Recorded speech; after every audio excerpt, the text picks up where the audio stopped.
Bill Dolan, Kevin Holden. Take it away, guys. Okay, Brian, thank you very much, and welcome, belatedly, to Don B. Sawyer Field, Snellville, Georgia, on the campus of South Gwinnett High School. Good news, as we begin our broadcast here, the Rams already lead 1-0. 2 outs in the first. Doyle Baker taking the 1-1 pitch low and outside, 2-1. Kevin Holden and Bill Dolan bringing you play-by-play action of the second game of the Rams Quest in this part of the Region 1A tournament. Taking over about halfway through this one with play-by-play for the second half of the game. Runners at first and second for the Rams. We'll tell you how they scored in just a moment. 2-1 pitch, a swing and a miss by Baker, make it 2-2. A walk to Jarvis Johnson started this game. Ryan Boone on a perfectly executed hit and run hit the ball into the hole vacated by shortstop Jason Sadler. That put Johnson at third base. He eventually scored on an error by Sadler later in the inning. Baker fouling one back to the screen. 2 balls, 2 strikes, 2 down. Rams have 2 hits in this inning. The other one being a single by Stephen Hires. And South Gwinnett has made 1 error by Sadler that led to the run.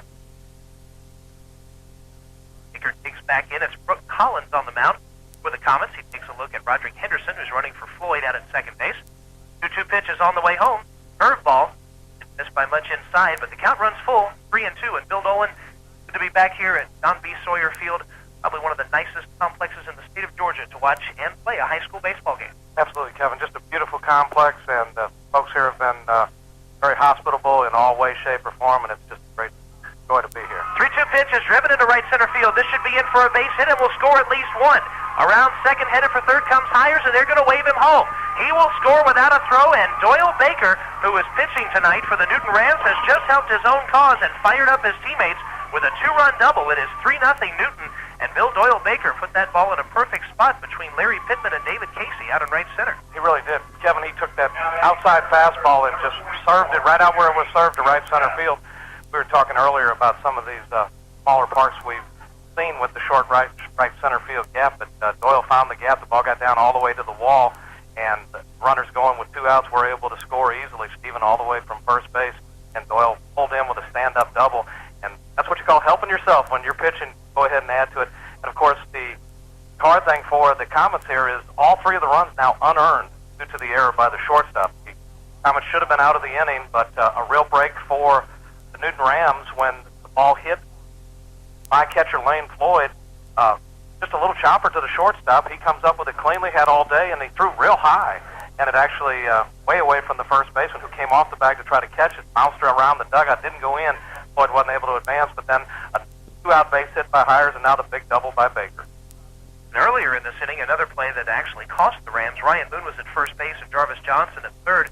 Boone went on a delayed steal, but Comet catcher Nick Milligan with a great throw to second. They went ahead, threw on through and nailed Boone. Jarvis Johnson did not move. Swinging a high drive to center field by Kerry Gilstrap. Larry Pittman is there. Shy of the track, he has got it.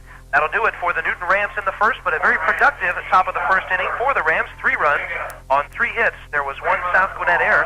1 man was left on base. We have played half an inning. Glad you could join us this afternoon for Newton Ram Baseball here on WGFS. Brought to you by the folks at East Metro Communications, Covington's authorized agent for AirTouch Cellular.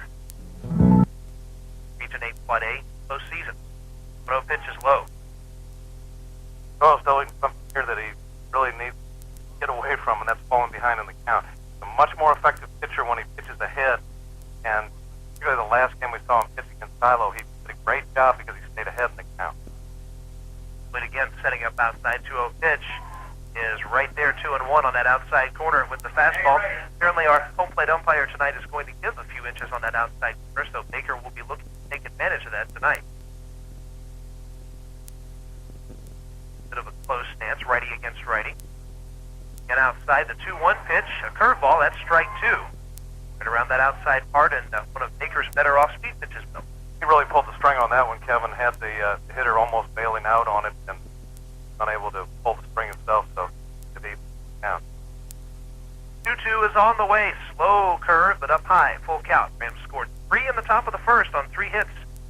They lead 3-0 early on here from Don Sawyer Field. If you're in the Snellville area, this definitely is the game to watch. Come on by. 3-2 pitch. Fastball. Bounced right back up the middle. Ranging over to his left is Easterday. Throw is on the mark, and that's the second out. Batchelor comes across with the first run for the Comets, though. It's now 3-1. The Rams were conceding the run there to get the out. Of course, that's a wise move with a 3-0 lead in the first inning. No need to allow the big inning. Matt took his time on that, had a good play, good strong throw, and 2 outs now with nobody on base, so they can get out of this with only 1 run. Both of these teams with big momentum coming into this game, they certainly did it in different ways as Jason Statler digs in. Looks at the first pitch, a fastball outside. As you know, the Rams 10-0 winners over Central Gwinnett in 5 innings. South Gwinnett decided to do the theatrics and pull the drama out for the fans. They saved their best for last, as in the bottom half of the 7th with 2 outs, a 2-run homer, giving them a win. Just low and outside, ball 2. And David Casey drove the ball out of the ballpark and sent the home folks home very happy last night as they beat Shiloh. And earlier today, the Shiloh Generals then decided to return the favor to the Black Knights of Central Gwinnett. Black Knights now out of this tournament. Shiloh won that game 7-5. The 2-0, a fastball, and outside, so 3-0 here against the cleanup man. Interesting thing about that home run, too, Kevin, it was first, last, and only hit of the night. Last night, he brings double and just appears much more relaxed ever since he went back to second base. 1-1, a curveball. That one called a strike, and just as the home plate umpire gave a few inches to Easterday, a few more given to Brooke Collins there. Smith awaits the 1-2 offering. Milligan setting up outside. It's another curveball there. Smith a swing and a miss. And Milligan applies the tag. It's a strikeout, the second one for Collins. 2 down now in the second inning. And if you're going to be given that much on the outside corner, why not go back there? Well, of course, poor Brandon Smith has to go swinging at that one. The previous one is called a strike. And it really puts a hitter at a disadvantage when the umpire's throwing him that wide. Now Jarvis Johnson walked and scored the first Newton Ram run in the first. Takes a strike here. The second. Newton Ram baseball. We'll be on tomorrow. Rams hold on to win here. We'll play at 7. They lose to the Comets tonight. They will start at 4, and they may also play at 7 as the 0-1 pitch is a fastball low, ball 1. The Rams play at 4 tomorrow and win. They'll come back and play again at 7 o'clock. Whoever plays at 4 will be playing the Shiloh Generals. That we know for sure. Shiloh knocked Central Gwinnett out of this tournament today. Curveball missing inside, ball 2.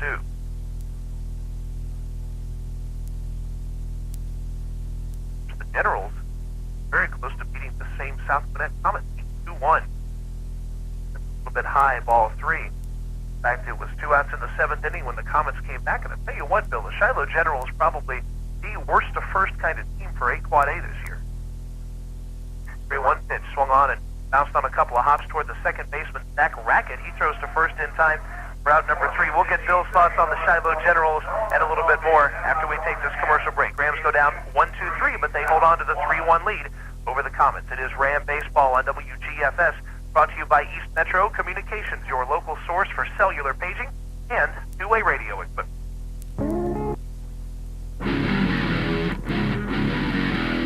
Welcome back to the bottom of the second inning. Rams on top by a score of 3-1. Here to tell you all about it and more, Kevin Holden. Bill Dolan, thank you very much. And we'll get back into our stories about the 8-Quad A tournament and the Shiloh Generals here. Brooke Collins, though, first man up for the Comets.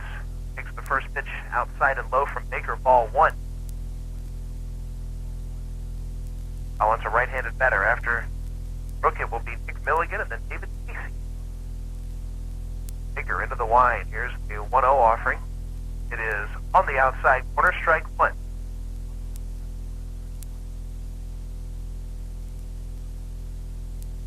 Boyd setting up outside once again, and here is the 1-1 pitch. It is outside with the curveball, ball 2. Oh, Kevin, they ruled that he swung at that pitch as the ball was in the dirt. He was unable to check it, and it is a strike. To make it 1 ball and strike. All there by the plate umpire. 1-2 to Brooke Collins. Fire. It's curveball, strike 3 called, and once again, a lot of room being given along the outside part of the plate. Collins down looking, and can't fault Brooke Collins for taking a pitch like that, except for the fact that a few other pitches have been called out there tonight. Well, the hitters better go up there and try diving towards that outside part of the plate, because this umpire is certainly calling anything in that side of the county a strike.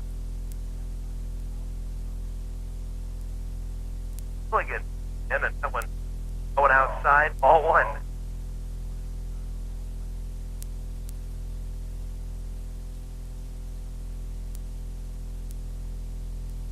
Look at another right-handed batter. front end of the batter's box. Takes a look at 1-0 pitch outside ball 2. Fired in the direction of Brooklyn High School and maybe called a strike.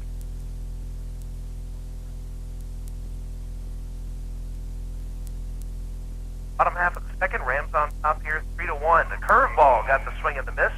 Make it 2-1.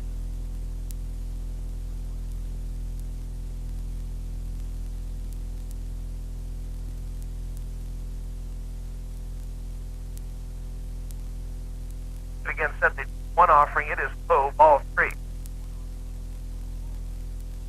Doyle once again struggling in the count here. Something he needs to do is get ahead of these hitters, throw strikes. Otherwise, it'll be a long, or actually a short night for Mr. Baker. Long night for his team.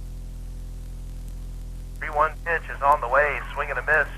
The location there from Baker. And that ball low and outside, 3-2. But mixing up of the pitches there, that being a fastball low and outside, I believe perhaps Mr. Milligan was looking for the hook, and Doyle got the fastball by him before he could turn on it. Payoff pitch. That's outside, ball 4. Looking for the swing and a miss on the low away pitch. And again, probably not a bad idea to go out there, but Milligan draws what will be the second at base on balls. Ram pitching in this game. Mike Mason is in. Nick Milligan. Life is easy if you're a catcher or a pitcher in high school ball right now. If you draw a walk or if you find a base hit, you immediately get the chance to go back to the dugout. So life has to be easy for you there. Of course, that rule is basically put in to help speed up the game, particularly with the catchers. That way, once they reach base, they can go back to the dugout, have tools of ignorance on, ready to go out to the field. David Casey gets set. Swings hard at the first one. Foul. Tips it. 0-1. David Casey put a hard swing into one last night and single-handedly pretty much beat the Shiloh Generals. 2-run homer. Comets win. The region 1A tournament. This side of it, 4 teams. 2 teams in the winners bracket, Central Gwinnett and Shiloh. This is a winners bracket game. After tonight, only one team be undefeated. One of these 2. 0-1 pitch. Around the inside part to the left-hander, it's 0-2. Good pitch that time by Doyle Baker as he came inside and almost on the hand of David Casey and unable to pull the trigger. So Doyle ahead in the count, 0-2. After Casey, it's Mike Schiffman on deck. The pitch curveball stayed up high, ball 1. If there's any place where you don't want to hang an off-speed pitch, might be it. Certainly not to this hitter who has proven knows where the fences are. Another hitter who's proven that is Lane Floyd. He gives the signal. Sets up and awaits the 1-2 pitch. And that one is belted to right center field. I think you can forget about this one. It is out of here. And South Gwinnett has tied this game with the second home run in 2 days for David Casey. And Casey at the bat did not strike out. He drove it deep, and it's 3-all. And the minute that ball was hit, you knew it was long gone. As he had exactly what you said not to do, just kind of grooved one for Casey. Kind of a bad place to do that. He was ahead in the count, too. He really had some room to work around him and didn't do it. Made one too good, and Casey lost it. Second hit for the Comets, but again, they're making their hits count in these 2 games. As we are tied up at 3 apiece, Mike Schiffman will step to the plate. Going back to the region tournament format, for the 4-team format makes it much easier, number 1, to follow the tournament. Number 2, to follow the winner's bracket and loser's bracket. Makes a lot more sense, too. And it actually ends a lot quicker, too. And then, as in the past, once you made the final 2, you were in the state tournament anyhow, and it will stay the same this way. If you win on your side, there will be a 1-game playoff to determine top seeding for the region. But once you have won your side, you automatically know you are going to the state tournament. Ball 1 is high to Schiffman. Swings at this one and fouls it down the third base side out of play. Puts it up at a ball and a strike to the Comet DH. Sometimes with that 16th tournament, things would get kind of crazy. You could lose a game sometimes and be in a good position.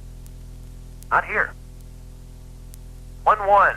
Curveball and popped again foul down the third baseline as Schiffman looking to go the other way. Kind of interesting tonight, Kevin, as you look at Old Glory out there in straightaway center field, hanging limply on the pole. Absolutely no wind blowing at all this evening.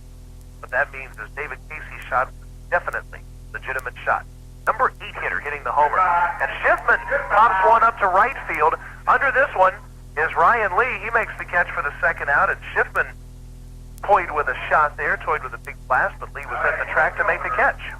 That one got up, and for a minute it looked like he may have hit it, but it kind of died as it got up top, and it wasn't the wind holding up, because like we said, there is no wind, but evidently got a little flat as he hit it, so he didn't quite get all of it, and as you said, Lee was probably 5 feet shy of the track when he hauled it in. Now Brian Batchelor takes a strike around the outside mark. Batchelor doubled to start this game off, came around to score, advanced to third on a ground out to second base, and then scored on a ground out to short as the Rams completed that run. There's another liner on one hop. Ryan Moon there at third base. Nice play. High throw. Hires, though, picks it off, and 5-3 goes Batchelor, and that'll be the end for the Comets here in the second. But 2 runs on only 1 hit, of course, that being the big blast off the bat of David Casey. No Ram errors, no one left on base. 2 complete. Coming up in the top half of the third inning, the Hard Luck Cafe Wing Ding inning. You get a chance to perhaps win 100 hot wings from the Hard Luck Cafe if a Ram player can do what David Casey just did. This is Ram Baseball on WGFS AM 1430. East Metro Communications helps us bring it to you. They are your local source for cellular paging and two-way radio equipment. And welcome back. It's the Hard Luck Cafe Wing Ding Inning, your chance to win 100 hot wings. Here to tell you about it, and the Rams as they bat the top of the third, Kevin Holden. Ryan Moon is the first man up for the Rams. Thanks, Bill Dolan. The Hard Luck Cafe Wing Ding Inning is on. We have yet to give away any hot wings in the Wing Ding Inning this year. But Donna Reeves might have a chance to win 100 as Ryan Moon swings and belts one to center field. Well, no hot wings, but that's a base hit. And the second of the game for Ryan Moon. First time out on a hit and run play. This time just a clean base hit to center field. Sorry, though, Donna Reeves, you are not a winner in the Wing Ding Inning. At Easter Day, though, may have a chance to give somebody 100 hot wings, and that contestant is Paul Daly, known as Dog. The Big Dog himself. On his official contestant entry. Wrote it as Big Dog, so he'd have to call him that, officially known as that. Easter Day takes a look at the first pitch, low and outside. Like to enter into the Wing Ding Inning, still not too late.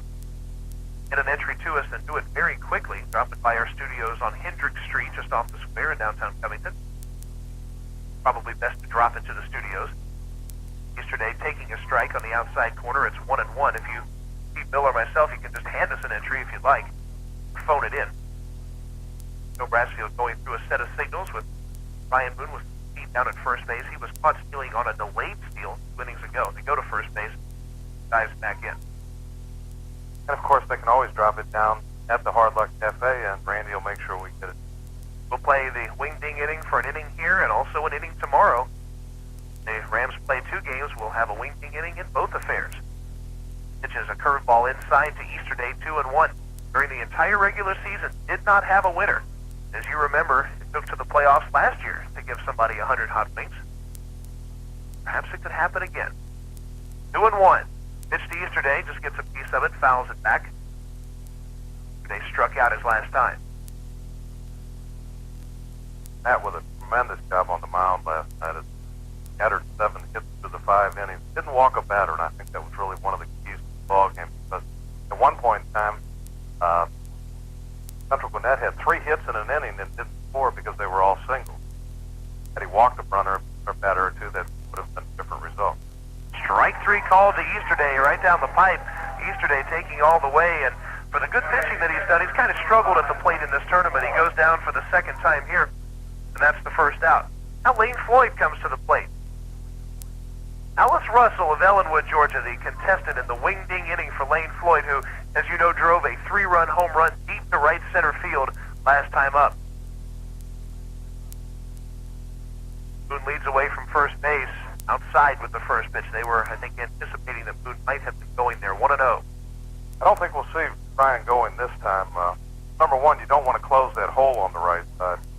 If he goes, and he does, and of course he was dead meat last time when he went on a, like you said, probably some kind of missed sign or something. Looked like it was supposed to be some kind of double steal or maybe a hit and run, and it really backfired, and it actually ended up costing the Rams a run. Floyd gets set. The 1-0 offering is on the way. Thought about going for that one. Decided not to. So Floyd is ahead in the count, 2-0, and Alice Russell got to be all smiles right now. Floyd may see a pitch to drive, and somebody on this Ram team can drive one and leave the yard. It's Floyd. I'd like to thank the Hard Luck Cafe for helping us with the Wing Ding throughout the 97 season. The third year we've done the Wing Ding Inning, and it's been successful all 3 years. Floyd fouls one off. It's 2-1. Kevin, did you know the Hard Luck now, besides hot wings and chicken strips, has a chicken sandwich that is quite good to eat? Matter of fact, not only did I know that, I tried it a few days ago. Delicious, absolutely delicious. There is nothing bad on the menu at the Hard Luck Cafe. Go to first, and move us back in. Look, close plays over there. Good move shown by Brooke Collins. This throw is in perfect position to the first base. Pat Henley, who just catches the ball and flying the tag all in the same motion. A 2-1 pitch. That one's called a strike 2-2. And Collins may have been given a few inches on the other side of the plate this time. Comment made how that one may have been closer to Covington than to Melville. There should be swinging with that strike zone. Floyd does swing and tips one foul behind home plate, 2-2. Umpire must have an engagement this evening. He's in a hurry to get out of here and doesn't want to have a lot of long counts.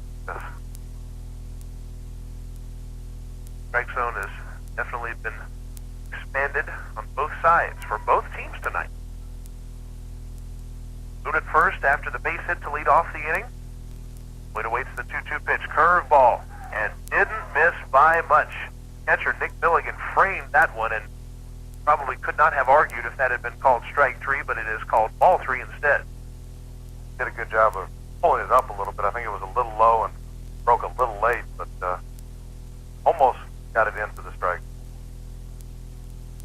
Stretch in the payoff pitch, line right back up the middle, base hit, nearly took the head off of Brooke Collins, and Lane Floyd with a clean frozen rope into center field. And two men on here for the Rams with one down. Alice Russell, not a winner this time around in the wing ding inning.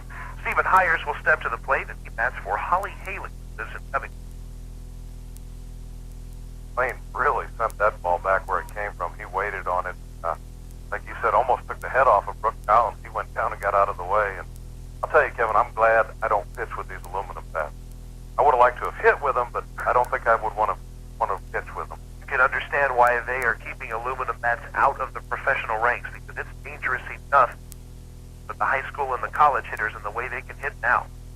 The way offense is in the major leagues, imagine them with aluminum bats. That's a strike called with the curveball. It's 0-1. We thought folks were challenging home run records now. Imagine that. So, can you imagine playing third base or pitching the big league? That speed that they had. They would have to command the highest salary. They'd have the most dangerous jobs on the field. 0-1 pitch. Hires just gets a piece of it, fouls it back behind us here. In a hole 0-2. Holly Haley hoping that Hires can drive one the other direction. Pick up dinner for her and several other people. Of course, it all depends on how many new coaches and broadcasters you bring over. Of course, Tommy's probably pretty happy Holly wanted.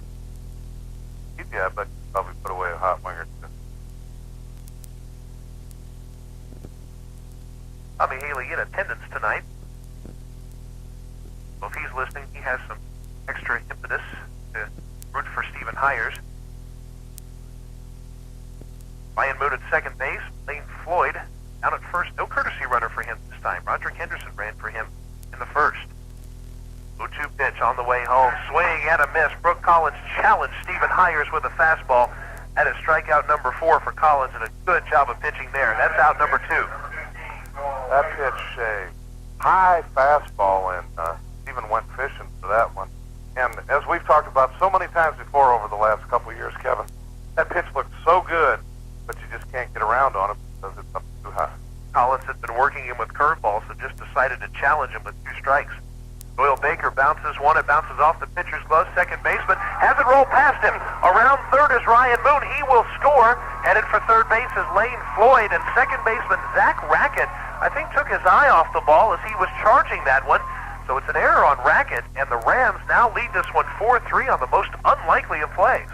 Well, Kevin, the ball was deflected by the pitcher. It was going directly to the second baseman. He had to switch directions, come back. He still had good position on the ball. Got down on it, and then for some reason appeared to look up. I think the runner may have flashed in front of him, distracted him somewhat, and the ball trickled through his legs. Lane Floyd got lost a little, or it was Roderick Henderson running for him. They did replace him. He got lost a little, or now they... This season has had a superstition of wearing a Superman shirt under his uniform, and he does have it on today. He's at first base. Realize Superman should be a starter, I would think. Don't you think? But Josh has such a great attitude. He's really a great kid to talk to and deal with. I saw him out at the Special Olympics today. He was out there helping out at Sharp Field. And also, Brandon Smith of the Rams was out there. They're members of the Key Club at Newton High School, and they were out helping with that. A lot of the Special Olympians had a great day today. Millwood at first, and Henderson, or rather Gilstrap, taking a pitch inside ball one. Henderson is the runner at third. Two courtesy runners on there. Rams on top, 4-3. Got some great attitudes on this Ram team. Really a very classy bunch of kids. Another unearned run for the Rams. All four of theirs go in the unearned column. 1-1 pitch. Gilstrap taking it. It's a strike. Good curveball from Collins, who has some good snap and some good break on that curveball. 1-2. Perry, of course, hit a home run last night, just reaching the net, and then his first at bat tonight, he drove one to dead center field, just about to the warning track, so he could make Alicia Ashby very happy. Ashby, our contestant in the wingding inning. Gilstrap taps one out in front of home plate. Collins has it. Throws to first in time. No Ashby nor the other contestants win any hot wings tonight, but we will be back with the Hard Luck Cafe wingding inning tomorrow and hoping to give away some hot wings from the Hard Luck. One run, though, for the Rams, 2 hits, one very costly common error, 2 men left on base. And after 2.5 innings of play, it's 4-3. Newton Rams lead the Comets of South Gwinnett. This is Newton Ram Baseball on WGFS. We are brought to you by East Metro Communications. They've been a cellular agent for 10 years, makes them the oldest cellular dealer in this area, and also makes them one of AirTouch Cellular's oldest agencies. Welcome back to John B. Sawyer Field. Zach Rackett swinging at the first pitch, and Ryan Lee parks himself under it and makes the catch. This is Newton Ram Baseball from Snellville, Georgia, the Region 8 Quad A tournament, and the Newton Rams on top 4-3. Kevin Holden and Bill Dolan, who'll be taking over play-by-play very shortly. One down here, and Bill, the Rams have reclaimed the lead. And a couple of errors by the Comets have led to all 4 Newton runs, all 4 runs on the unearned side. Now Scott Henley, take a look at the first pitch outside. Henley bounced out to Matt Easterday, but has an RBI to his credit. The Rams were playing back, and Brian Batchelor scampered across home plate. What was the first of the, so far, 3 Comet runs. Low and outside. Now speed pitch 2-0. Must have been low because he certainly hasn't been calling that a ball if it was outside. Still in the counting.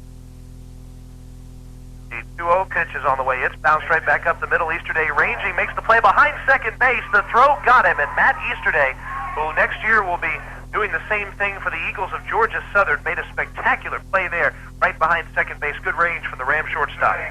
Kevin, we're directly behind home plate. When that ball was first hit, it looked like a base hit for sure. Ball hit hard right up the middle, and all of a sudden, out of nowhere, you see Easterday gliding across. That smooth, fluid motion. He came up, made a good throws. A little low. Stephen Hires once again with a good dig. There's number 8. Reminds you of a high school version of another number 8 shortstop. Jason Statler bounces one back to the screen 0-1, and I think this year is the year that Easterday has really come into his own defensively. He's always been a very solid hitter, good solid ball player, but defensively you can tell he's done a lot of work and has improved dramatically here in his senior year. Also has a consecutive game starting streak going. I have a feeling it isn't going to reach that of his other number 8 counterpart. Adler taking one about 3 feet over his head there. Lane Floyd jumping to keep that one from going back to the screen. I don't know what Doyle did there. Like he was trying to throw a breaking ball and it just kind of came out of his hand. 1-1 pitch. Thought about going. It's a strike. Called around that outside part 1 and 2. Again, if you're a hitter, you're going to have to be swinging at those pitches close out there. Certainly don't want to go up there with the bat on your shoulder because you'll go going back to the dugout real quick.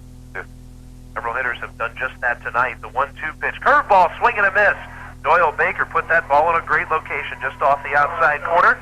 He retires Sadler and the Comets without a hit or a base runner here in the 3rd inning. And after 3 complete, it is your Newton Rams on top of the Comets by a score of 4-3.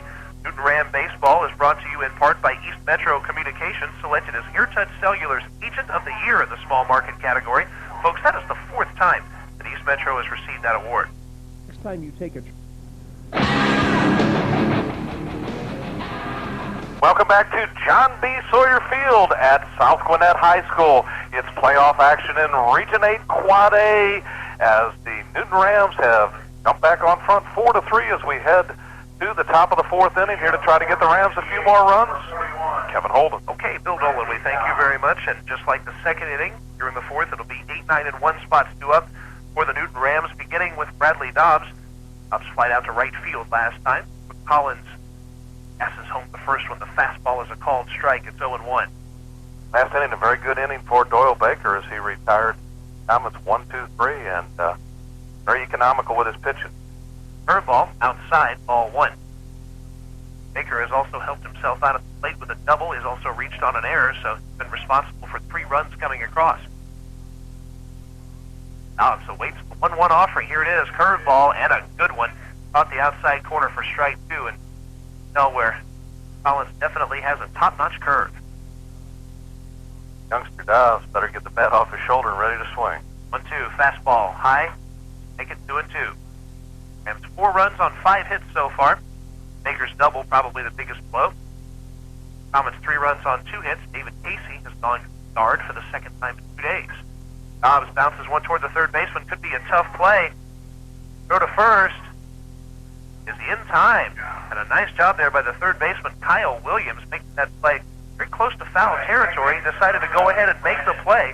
And you can tell he has confidence in his throwing arm there, and he nailed Dobbs at first. Hey, Kevin, from my angle, it looked like the ball did cross the foul line, but evidently he must have touched it right at the line. I mean, that had to be close. Home plate umpire right on the line. That's his call till he goes past the bag. He immediately yelled fair, and now they do say it is a foul ball. And there's strike 3 on the inside corner, so don't worry about it. Dobbs is down on strikes. See, the first base umpire punched out Bradley Dobbs as if it were a fair ball. And when he did that, of course, we took the cue up here to say that perhaps it was a fair ball. But Dobbs did come back and took strike 3 on the inside corner. One good advantage that we have here in this tournament is the fact that we have 4 umpires, 1 at each base, which is not the norm for a high school game, but is for a tournament game. Brandon Smith takes a strike on the outside corner. Or in that vicinity one. 0-1 the count. Collins now with 5 strikeouts. Just caught 2 men looking. That one is outside, which is kind of a rare feat tonight. Ball 1 strike. Well, that one left the state, so that would make that a ball then. Smith was a strikeout victim his first time up. 1-2, 1-1, a curveball. That's belted to left center field. Smith got that one up. That is all the way to the wall. Around first is Brandon Smith. He heads for second base and slides in there.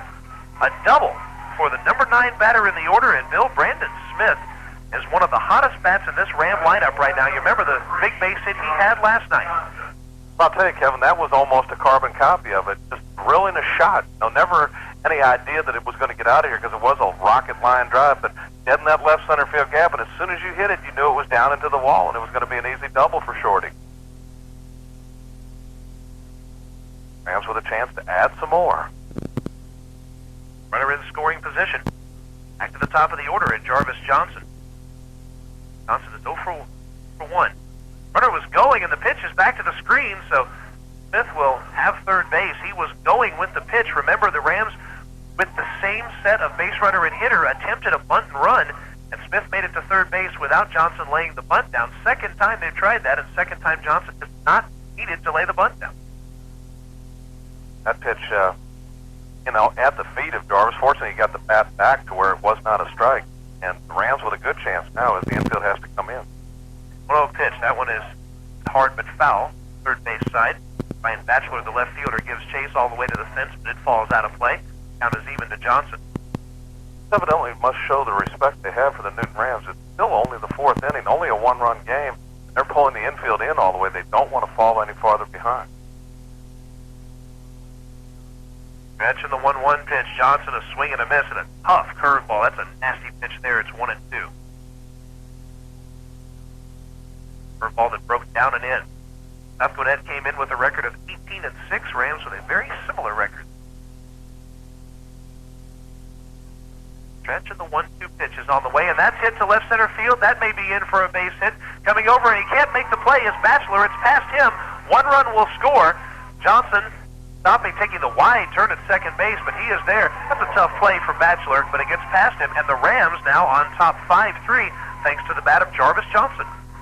And Jarvis doing a good job of hitting there. That made sure that would have scored the run one way or the other, but credit him with a double as Batchelor came in, gave it all he had, and the ball did get by him. The Rams with a 2-run lead, a runner still in scoring position, and plug up to the plate. He has certainly done his job. Ryan Boone, the Ram third baseman, started the year at second base, but Rams let you juggle their defense a little bit, and he has filled in very well at third. Bringing a bouncer third base side, Johnson has to be held up. The throw to first base is in time.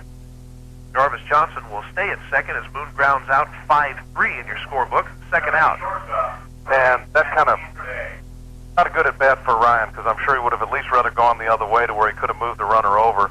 Kind of a weak ground ball to the third baseman. Kyle Williams made a good play on it, keeping Jarvis, actually making him take a step back to second, so that when he threw over to first, Jarvis had no chance to advance. Now it's going to take a 2-out hit from Matt Easterday. Ryan Boone once again pulling the ball. Very unlike him. Easterday swings at the first one, either foul, tipped it, or missed it. It bounces away 0-1. Matt swinging from the heels there, kind of uncharacteristic of him also. Hopefully some of these Ram players aren't falling into that, seeing that short fence with the wind blowing out. Thought about swinging at that one. It bounces was just a little bit outside. 1 ball, 1 strike. They checked the first base umpire, who says Easterday did hold up on the swing on the curveball. Looked like he kept the bat back. His hands kind of came through, but he did almost like David Justice does in catching the bat before coming through it. 1-1 the count. Here's the pitch. Easterday gets a piece of it, fouls it off to the first base side. A ball and 2 strikes. Easterday has struck out twice, once looking and once swinging in this game. Actually, this run will be the first run that goes in the book as an earned run for the Newton Rams.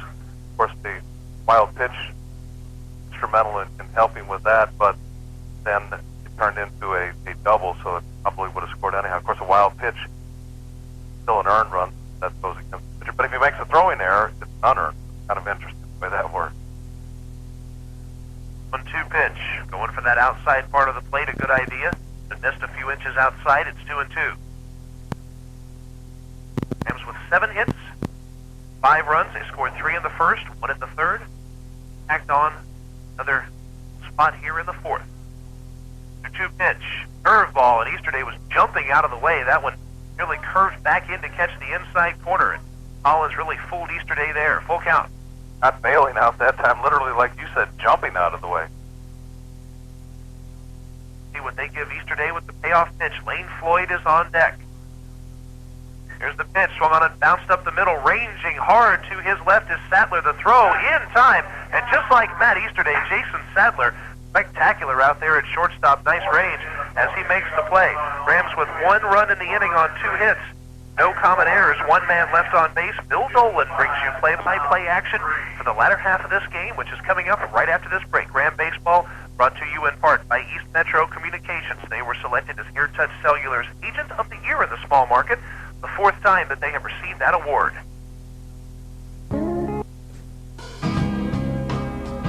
We are back from John B. Sawyer Field, Snellville, Georgia, on the campus of South Gwinnett High School as we continue play-by-play of the Region 8 Quad A tournament, but we turn it over to the capable right-hander, Bill Dolan, with the play-by-play. Thank you very much, Kevin Holden. It'll be the 5, 6, and 7th place hitters for the Comets in their half of the 4th inning. Larry Pittman, the center fielder, leads off. He'll be followed by Brooke Collins, the pitcher, and Nick Milligan, the catcher. Doyle Baker works in his 4th inning, giving up 3 runs on 2 hits. Here's the first one. Swinging a shot. Plug. 1 hopper. Hop, skipping a throw. Got him. 1 down. Ball hit on the nose by Pittman, but Ryan Boone has definitely adjusted well to playing third base. Sometimes that's a tough adjustment when you played second base for as long as he has, and then to make that adjustment to third base, but he has done so very well. Playing deep there helped him. It really did. He got 1 hop and had all day to throw. In fact, he had to wait for Steven to get over to first base since he got to him so quickly. And a lot of times that's when a infielder will make an errant throw. When he waits too long, has too much time to think about it, but Plug with a good throw. That'll bring up Brooke Collins, the pitcher. Collins was called out on strikes his first time. Baker wheels and deals the first one. Breaking ball, and it's a beauty. Strike 1 called. Nice to see Baker working this South Gwinnett lineup with off-speed pitches on the first pitch. If you can throw the pitch for strikes, then get away with that. Here's the 0-1. Bang, and a miss, and Collins really fooled by that pitch. Certainly was. Curveball away and a nice break on that one from Baker. Now he's gotten Collins with a curveball in and a curveball away, so got both halves of the plate to his credit. Here comes the 0-2, and it's outside, about 3 feet outside, actually, as he really wasted one, and better than grooving one. Now at 1-2, as Baker works to the opposing pitcher. He's ready, working quickly. Here's the pitch. Strike! 3 called as he paints the outside corner with a fastball, and that's the second out of the inning. Third strikeout from Baker, and the second time that he's gotten Collins. Both times he has gotten him looking. Now, Brooke Collins, if anybody on this team, should be aware of the home plate umpire strike zone, which yes, has been widened on that outside part. Of course, Collins, as we mentioned, has to be aware of that. He's throwing to that strike zone. And Nick Milligan, the catcher, steps to the dish. Doyle brings the first one, and that's upstairs for a ball. You're facing a team like South Gwinnett. Anytime there's a high pitch, you kind of hold your breath for just a minute. 3-4 home run regular season. Here's the 1-0 to Milligan. Ike with the breaking ball, and Doyle's got the hook working now. Broadcast is produced and protected under broadcast rights granted by Newton Ram Baseball and WGFS Radio. Any publication, rebroadcast, or other use, subscription to accounts of this game without the express written consent of Newton Ram Baseball and WGFS Radio is strictly prohibited. The announcers are employed by WGFS as Milligan takes ball 2. So do you go to school for that? I took a class a whole semester on that, how to say that. Really tough when you have to switch off between Newton and Eastside. Here's the 2-1. Ground ball out to Easterday. Bad hop. He'll pick it. Long throw, and got him as Stephen Hires with the dig. So another 1-2-3 inning for the Newton Rams. And they still lead 5-3 as we head now to the top of the 5th inning. As you're listening to playoff action on WGFS AM 1430, made possible by East Metro Communication, your local source for cellular paging and two-way radio equipment. And I can't say that word to save my life.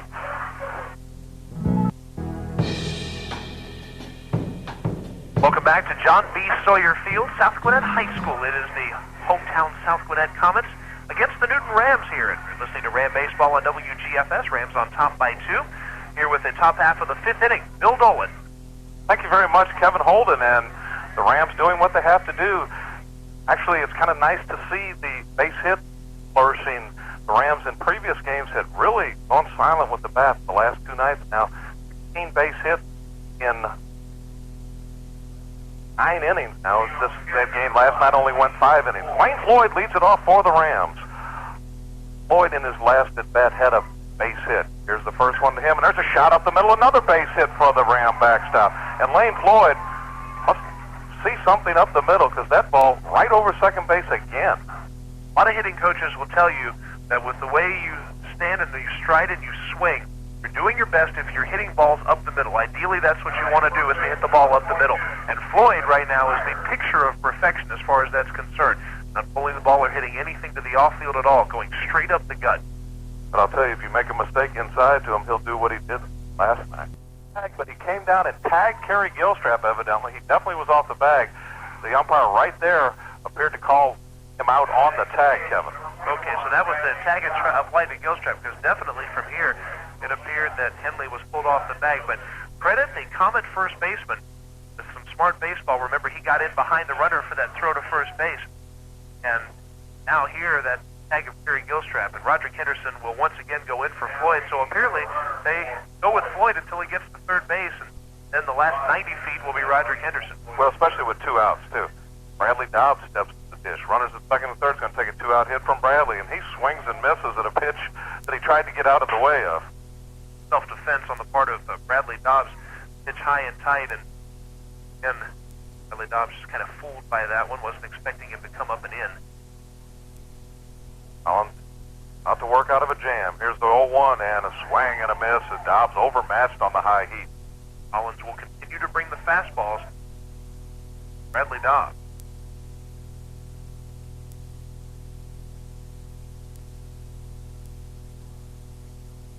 Collins ready. Checks the runners. Here's the 0-2 and strike 3 called on that outside part of the plate once again, and that's going to be 7 strikeouts now for Collins. And we head to the bottom of the fifth inning. Newton still on top by a deuce at 5-3 on WGFS AM 1430. This game made possible by East Metro Communication, who was selected as Air Touch Cellular's Agent of the Year in the small market category. The fourth time East Metro Communication has received this award. Bottom half of inning number 5 from John B. Sawyer Field in Snellville, Georgia, on the campus of South Gwinnett High School. Right now, the Rams lead the hometown Comets 5-3. Bill Dolan brings you play-by-play as Doyle Baker continues to cruise along. Thank you very much, Kevin Holden. It'll be David Casey, Mike Schiffman, and Brian Batchelor. And swinging a foul back by David Casey. Casey, the last South Gwinnett hitter to reach base, and he didn't actually reach base. He touched all of them as he hit a tremendous home run out to right center field. That tied the score at 3. The Rams since have added 2 to regain the lead. Casey has now hit home runs in consecutive at-bats. 0-1 the count. Baker brings the next one, and that's down low and in the dirt, bouncing away from catcher Lane Floyd. Evens the count at 1 ball and 1 strike. Gets to the bottom of the fifth inning. Ball game cruising right along. Just about an hour and 15 minutes old. Casey waits for the 1-1 offering from Doyle. Has his sign. Here's the pitch. And just a little bit low and inside. And actually, Doyle appeared to cross up Lane Floyd that time. Floyd looking for the outside pitch, and Doyle came inside. 1-1 the count. Here's the pitch to Casey. Swinging a shot towards the hole. And past a diving Easterday. And that's the first runner for the Comets in a long time. We have to go all the way back to the second inning before they had a runner on base. They had the leadoff hitter on here in the fifth inning. Casey will be on, and after hitting the 2 consecutive home runs, shows he can go the other way very well. So that's a talented hitter there in the 8th spot on the batting order. Sometimes if you've hit consecutive home runs, has a tendency to go up and become cerebral, and you become swinging from the heels every time you're up there. But Casey did a nice job of punching that ball the opposite way. The Rams tried to keep the ball away from him. Easter had played more up the middle instead of his normal position. Wasn't able to get it. Here's the first pitch to Schiffman. That's drilled into right field for a base hit. And coming up quickly is Ryan Lee, and that'll hold the runners at first and second. But they're there with nobody out in the fifth inning. And it's around to the top of the order now. And Brian Batchelor, who doubled his first at bat and grounded hard to Ryan Moon his last at bat. Back-to-back base hits, doubling the hit total for the Comets here, and Doyle Baker in a little bit of trouble. Time for him to pitch out of this, and of course with runners on, that home run threat always stays in the back of your mind. Rams up by 2, but in trouble here in the fifth inning. Baker checks the runners. Here's the first pitch to Batchelor. It's going to be up high for a ball. Even worse, pitching behind in the count when you have runners on base forces you into circumstances where you have to lay pitches in. Here's the next one from Baker. Swinging a foul by Batchelor, and that'll even the count at 1 ball and 1 strike. Still very calm here as opposed to last night. The flag hanging very limply to center field. Last night the wind blew out almost the entire night. Of course, we played early in the earlier game. 1-1 the count. Here's the pitch. Breaking ball. Swinging along with it. See you later. Adios. That ball is long gone. And that ball got over the net, and now suddenly the Rams trail 6-5. Well, we mentioned the home run threat is something you have to stay and keep in mind the entire time, and all it takes is for a right-handed batter to get on top of really the bottom half of the baseball and drive it upward. They teach a lot of hitters to hit the top half of the baseball, but here if you're a righty who can get the ball up in the air, you want to hit the bottom half. That's a leadoff man going yard there. The 3-run shot at South Gwinnett has scored 5 of their 6 runs thanks to 2 swings of the bat. Coach Brassfield out to the mound to talk to Doyle Baker. Baker was cruising along. In fact, had retired 8 hitters in a row, and then suddenly 3 consecutive hits, the third one being the long fly, and the Rams now find themselves trailing for the first time in the ball game by a score of 6-5.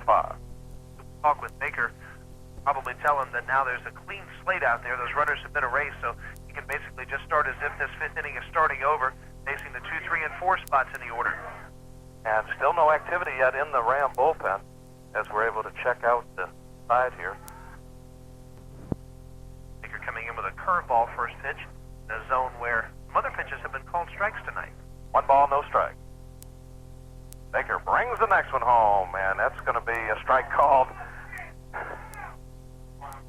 1 ball and 1 strike. Perhaps an even up call, Kevin Holden. Pitch appeared to be outside, at least from up here. Here's the 1-1, and that's going to be down low and in the dirt. Stopped by Floyd. Doyle appears to be struggling a little bit. Now suddenly the wind starts to pick up a little bit. Going out toward left field with the heat of the order coming up. Floyd brings the next one home, and that's going to be outside. 3-1 the count.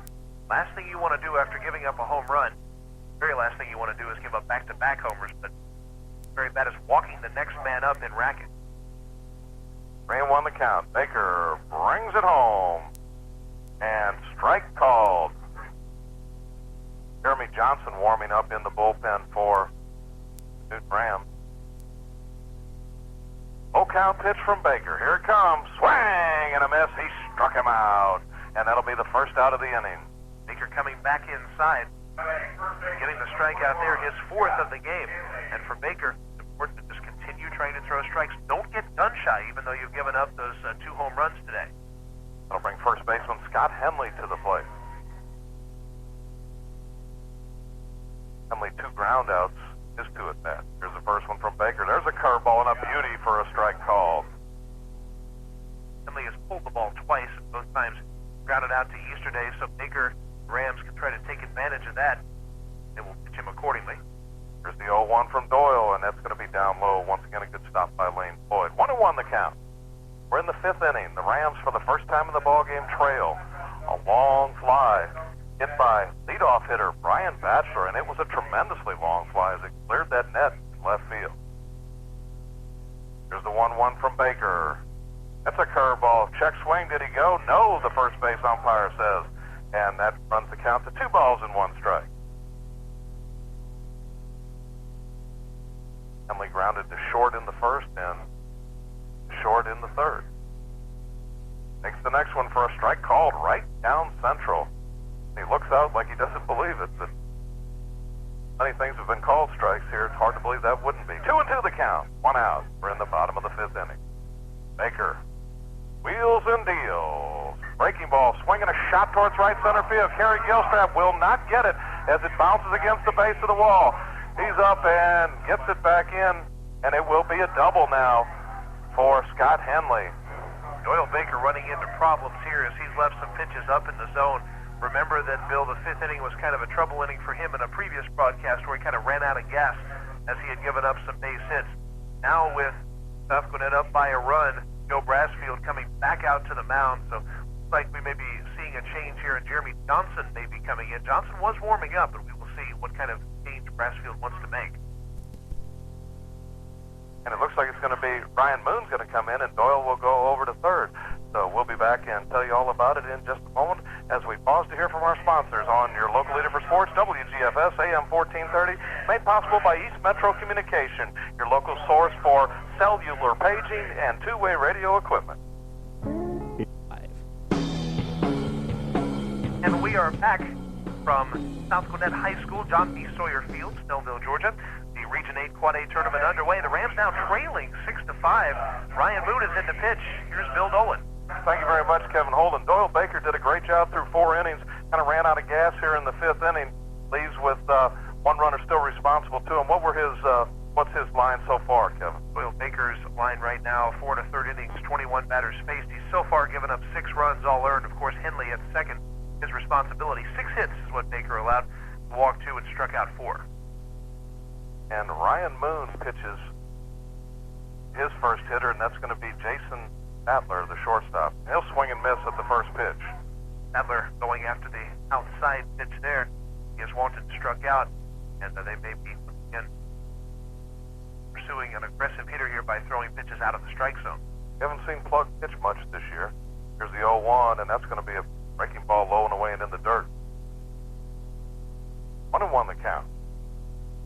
And I don't think we have broadcast a game in which Moon has pitched. No, we haven't. He pitched in several of the games that were on the road that we did not cover.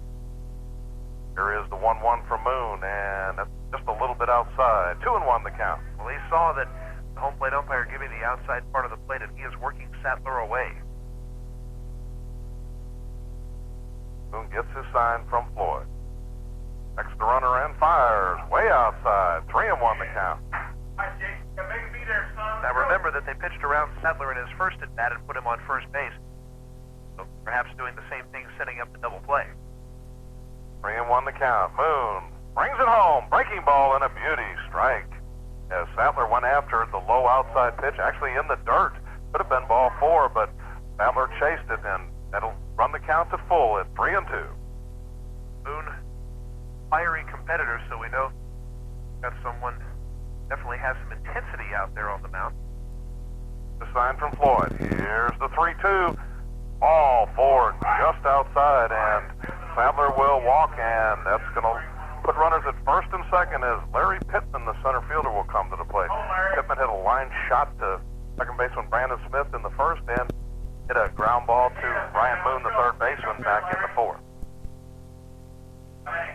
2 men on. The double play is a possibility, and so of course Smith and Easterday have to be watching out there. Short and second, respectively. Pittman did hit one Brandon Smith's way in the first inning. So infielders, beware. Here's Boone's first pitch to Pittman. That's going to be a strike called on the outside corner. No balls and 1 strike. Boone being given some of those extra inches out there. Boone X and fires way outside and high. 1-1.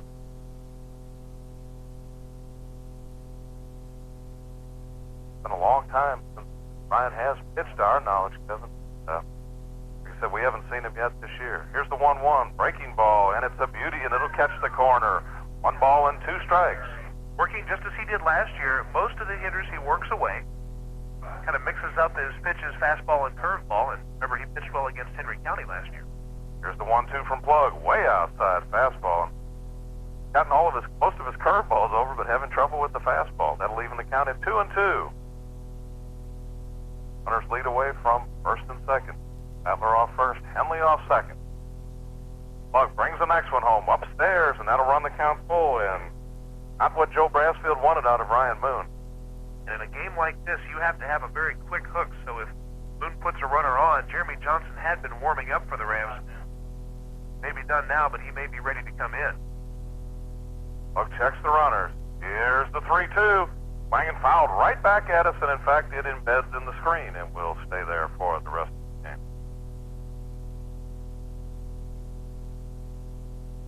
Ball just off to the right above us here in this press box. It's one of the last couple of years here at South Gwinnett High School.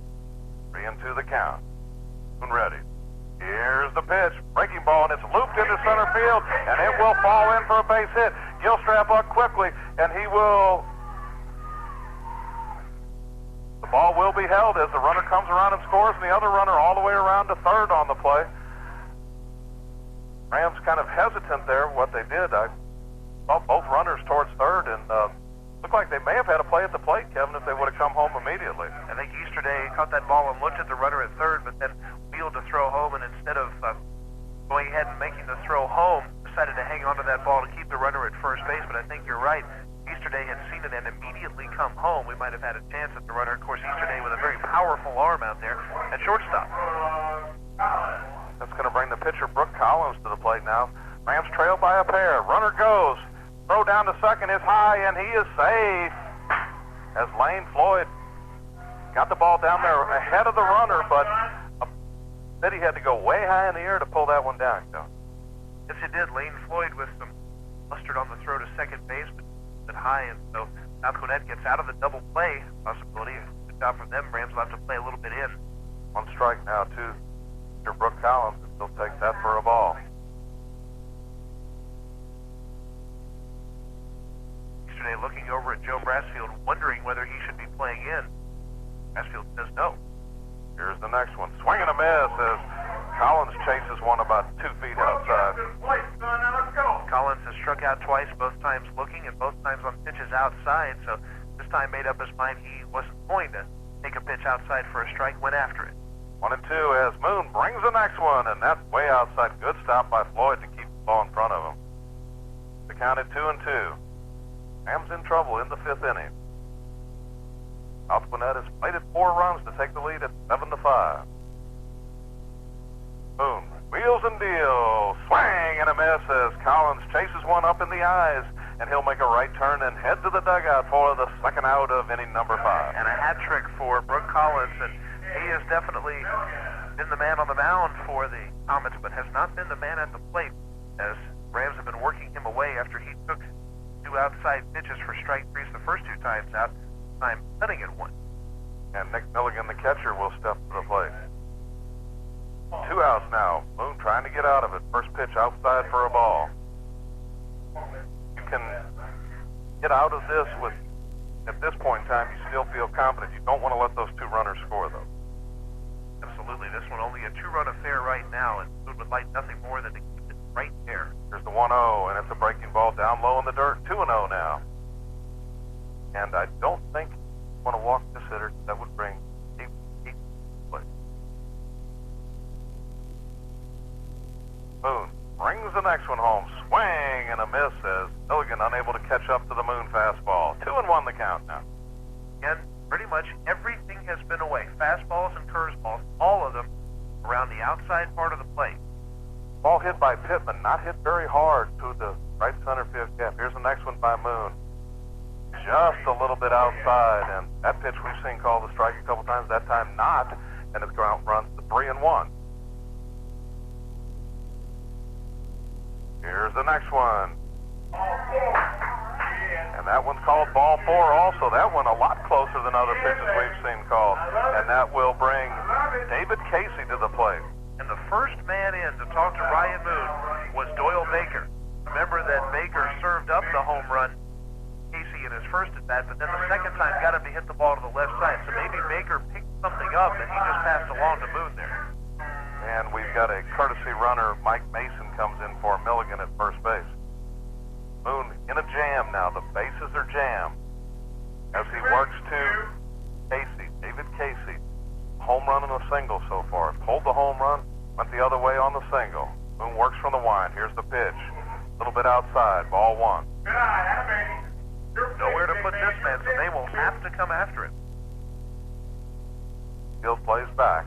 1-0. Here's the pitch. Upstairs, 2-0, and Moon's going to have to come in now. Does not want to go to 3-0. And Joe Brassfield, as we mentioned, have to have a quick hook in games like this, and he is not going to waste any time, but he puts the next pitcher for the Rams in a dangerous position, coming in with a 2-0 count. That's a bad thing to do to your next pitcher, but Moon will be probably out of this game. Brassfield comes to the mound. Jeremy Johnson had come out. The infield had been called in for a conference. Now Johnson will be called out of the dugout to come on. He for the Newton Rams. Doyle Baker will probably right field and back to third base. So the sidearm right-hander comes in here for the Rams.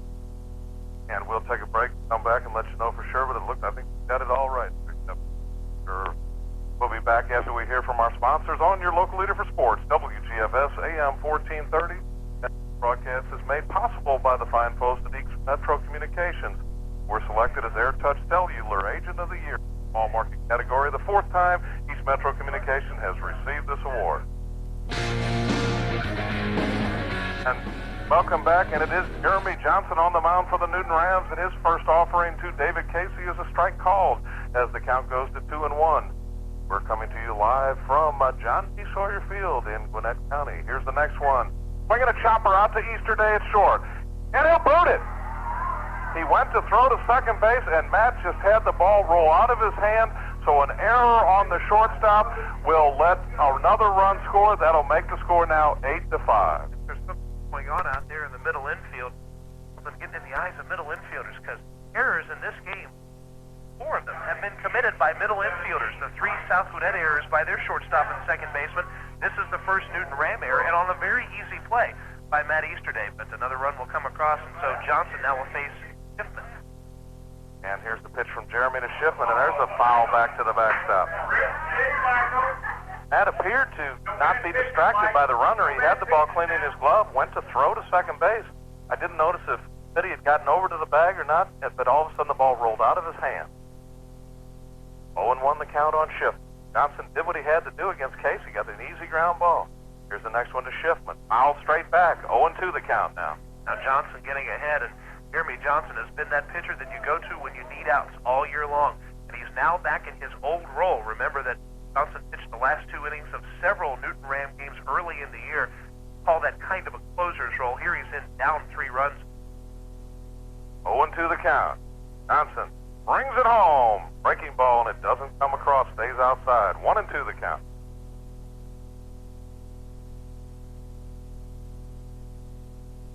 Rams now trail by 3 as South Gwinnett has scored 5. Johnson brings the 1-2 home. Swing in another foul. This one weakly back to the backstop, and count will stay at 1-2. Up to Johnson. The bases are still loaded. Last run scored on the first error of the night by the Rams.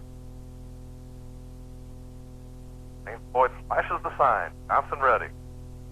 Here's the 2-2. Out in the dirt. That'll run the count full. Now we got the old merry-go-round going. All the runners will be off to the races. An understatement to say that this pitch will be crucial. Ninth place hitter, Mike Schiffman, the designated hitter. Waits for the full count offering from Johnson. There go the runners. Here's the pitch. Swing and a miss. Oh, making a foul tip as it goes to the backstop. Just getting a piece of it with Schiffman on a pitch that appeared to be out of the strike zone. Schiffman going after what would have been ball 4 and perhaps a run. Of course, again, with a widened strike zone, you're going to have to extend your own strike zone as a hitter. Of course, Johnson gives a totally different look as a pitcher than what anyone has seen so far tonight. He's ready. From the belt. Here's the pitch. Upstairs, ball 4, and the bleeding continues as a run is walked in now by Jeremy Johnson. South Gwinnett has certainly come across with the big inning here. Their kind of baseball. 6 runs. Remember the 3 runs last. Brian Batchelor kind of set this up. Baker was cruising. Really was. He had retired 8 in a row, then gave up 2 singles, then that home run. And you can tell how psychologically that really changed this game. And speaking of Batchelor, 12th hitter to bat in the inning. Brian Batchelor. Jeremy brings the first one home, and it's down low for a ball, and he appears to be struggling with control. Johnson keeping the ball down, which is important, but have to throw strikes around that bottom half. Especially with the bases loaded. Johnson checks. Here's the pitch. Swinging a shot. That'll do it, though, as Brandon Smith gloves the hard liner by Brian Batchelor.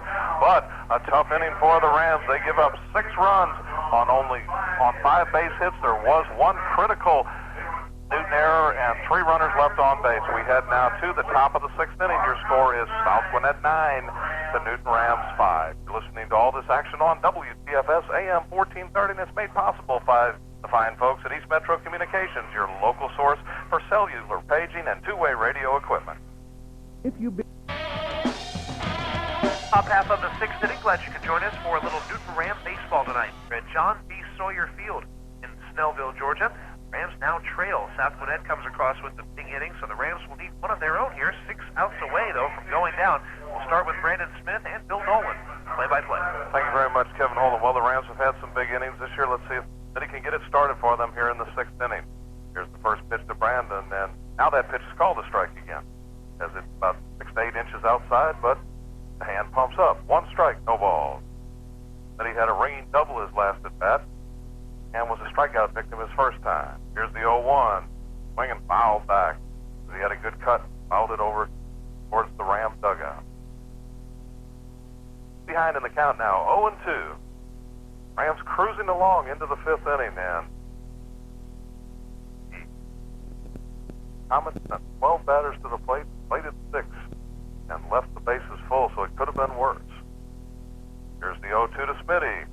Checks his swing on a high fastball, and now it goes to 1-2. Let's take a look at Brooke Collins out there. Remember that he was in the dugout for quite a long time in the 5th inning, so they have an adjustment to make as the night gets a little colder. Here's the 1-2 to Smitty. Upstairs, 2-2 the count now. The Rams cannot come back. It will be Newton versus Shiloh in a matchup that took place twice in the sub-region by tomorrow at 4. We'll have that live. Here's the 2-2 to Shorty. Breaking ball, and that one stays outside. That'll run the count full now at 3-2. There's a pitch that has been called a strike many a time tonight. Count is full to Brandon Smith. senior sacker. Here's the next one. Swing and a miss as he chases the high cheese and comes away empty. That's the first out of the inning. Brendan Smith going after the pitch on the outside part of the plate. And again, if you're a pitcher, it makes so much sense to go out there throughout this game. That's what Collins has done. The umpire's giving you the call out there. You keep working it. Take what he'll give you. Jarvis Johnson comes to the plate now. Jarvis with a walk and a double. Free at bat. Takes a pitch high for a ball. Also a ground out to the second baseman back to second. 9-5 is your score as we're in the sixth inning. There's the 1-0 to Jarvis. And that's a strike called on the inside corner at the knees. And leaving the count at 1 ball and 1 strike. We have 1 out in the sixth inning. It's starting to pick up a little bit low towards left field. Here's the 1-1 to Jarvis. He'll take it upstairs for a ball. 2-1 the count. If you want somebody knows how to get on base, it's definitely Jarvis Johnson. He has been catalyst at the top of this order throughout the year. Here's the next one. Jarvis with a chopper towards the right side. First baseman off the bag, and Jarvis will be safe as the throw gets away and into the dugout, and he will go to second base. And now at first, and he will be awarded second, and the first baseman, Scott Henley, displeased with himself there. He had to range quite a ways to make that play, but the second baseman, Zach Rackett, was also there right behind him. Perhaps if Henley had gone back to the bag, he might have had a 4-3 ground out there. That'll be a single for Jarvis Johnson and then an error on the throw. So credit Jarvis with a base hit, and then he reaches second on the throwing error.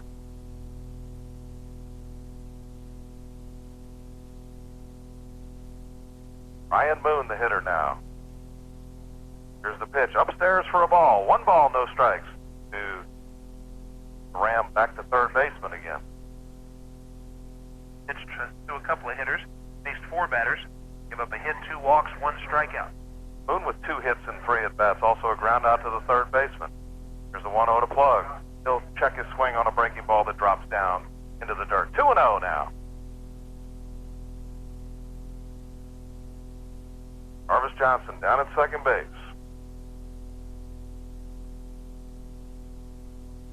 Ryan Moon, the hitter. 2-0 the count.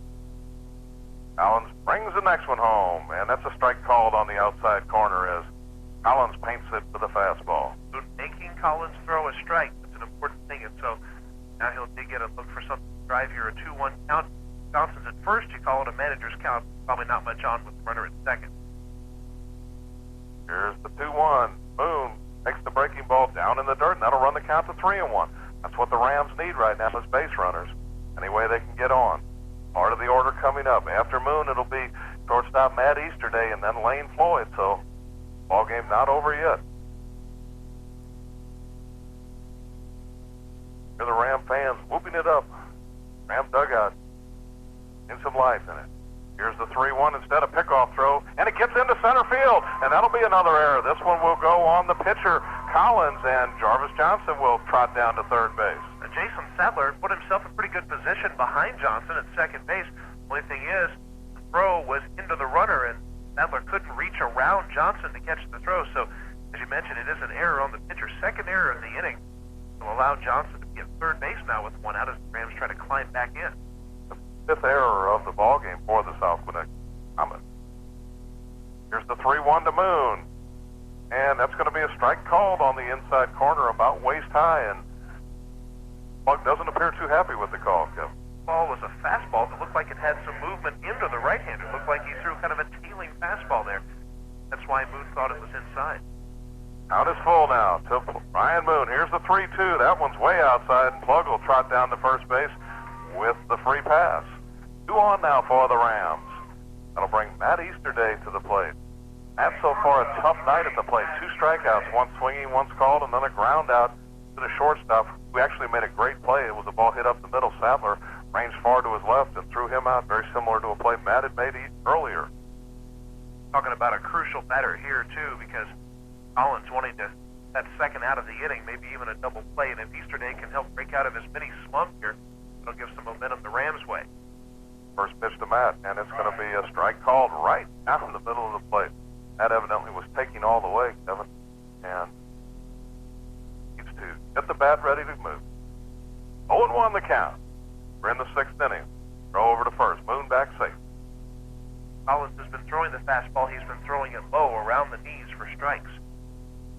Rams trail by 4. Base runner.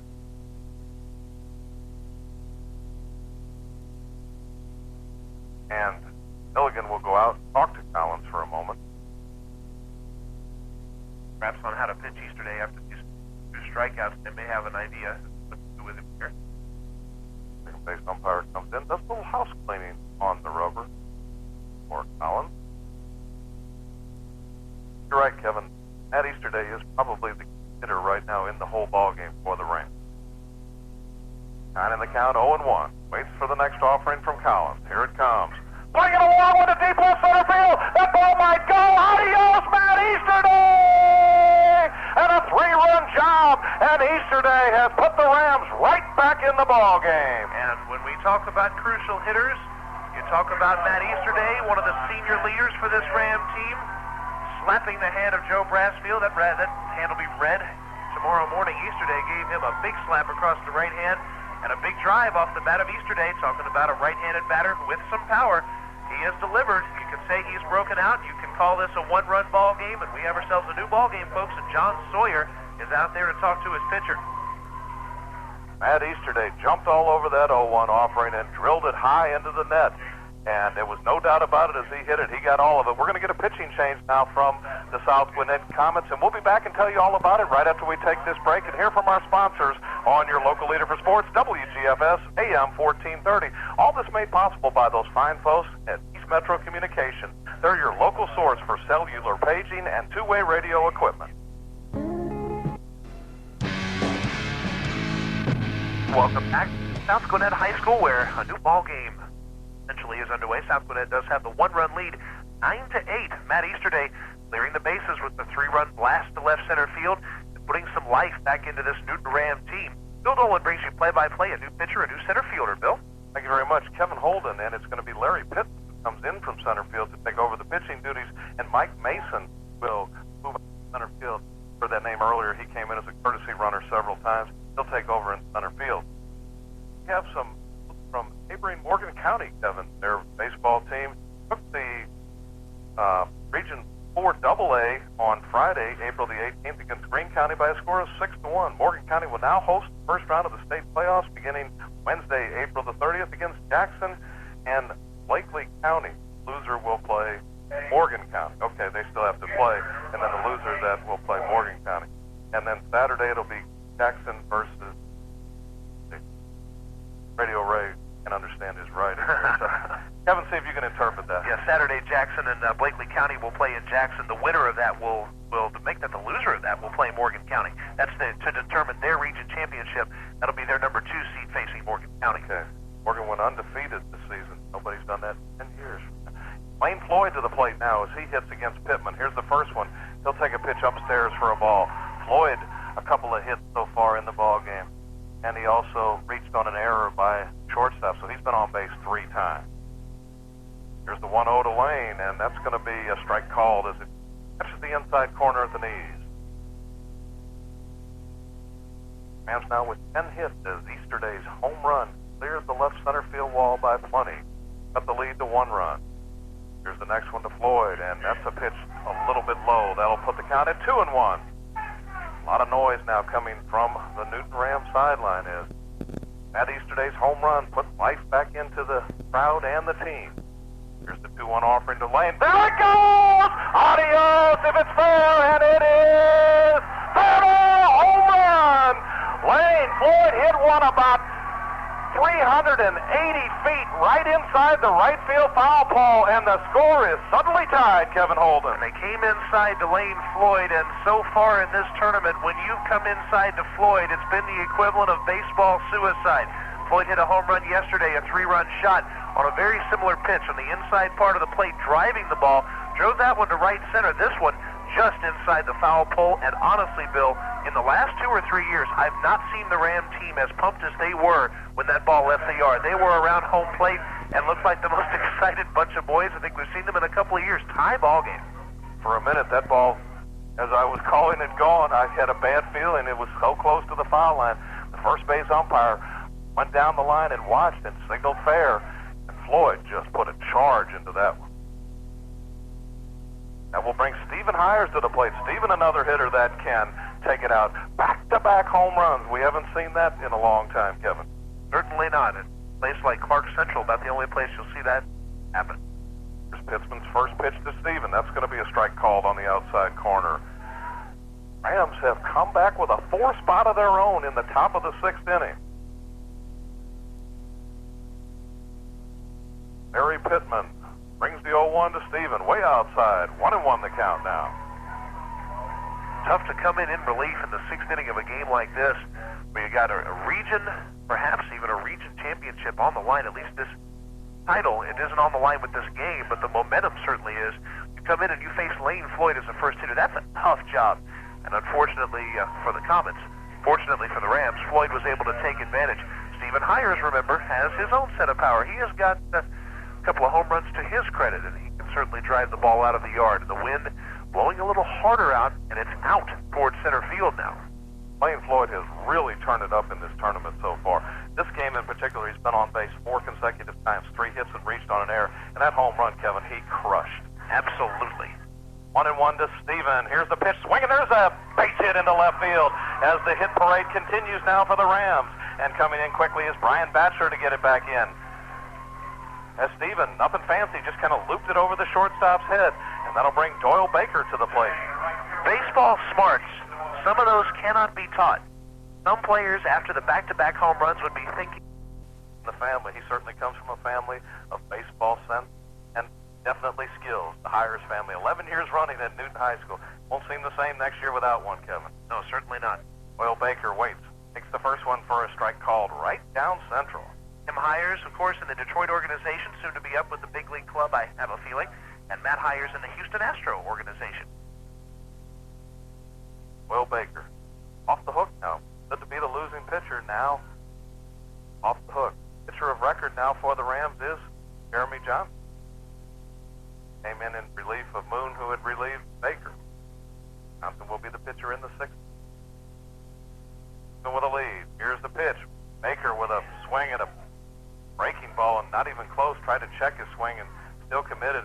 Doyle really fooled by that curveball. Certainly so. I don't think he was expecting Pittman to go back out there with that breaking pitch. Now Baker has a hole to climb out of here. Gary Gilstrap waits on deck. Only one out here in the 6th. Here's the pitch to Doyle, way high. 1-2 the count. If you're the Newton Rams, you certainly have to feel bad now about that Easterday's error, allowing that extra run to come across. You'd have a 1-run lead right now, were it not for Easterday bobbling that easy play. Of course, we'll say he kind of made up for that. Of course, then another run walked in. So the runner goes, pitch, swing and a miss, throw down to second base, and not in time as Stephen Hires with a stolen base. Stephen with an excellent jump. It appears though Pittman just kind of ignored him and throw by Milligan to the shortstop side of the base. A good job of getting the throw by the second baseman to keep it from going into center field. And if you're the base runner, you absolutely have to make sure you can steal that base, because you run the danger of a strike him out, throw him out in an inning in which you're gaining momentum. That would not be a good play, but as you mentioned, Hires had that feeling that he could take second base, and he did despite the strikeout. Bring Kerry Gilstrap to the plate. Kerry so far without a hit. First one down low. Gilstrap go out to the center fielder, deep to the center fielder, then grounded on a little number back to the pitcher, and then another one out in front of the plate to the catcher. So Kerry not having a very good time with the bat. Maybe he can change it here. He steps off. This is the first time that he's faced Larry Pittman, though, those first 3 at-bats against Brooke Collins with that good fastball and that tremendous off-speed pitch. Kerry, of course, with the pop-fly home run last night, and been starting to blow out. Let's see. Next one is going to be a strike called. And leaving the count at 1-1. Outside corner about waist high. If you're Jeremy Johnson, you literally control your own destiny now. When it's a tie ball game, Johnson will have to go out there and try to retire some hitters and get some outs. 6th and 7th.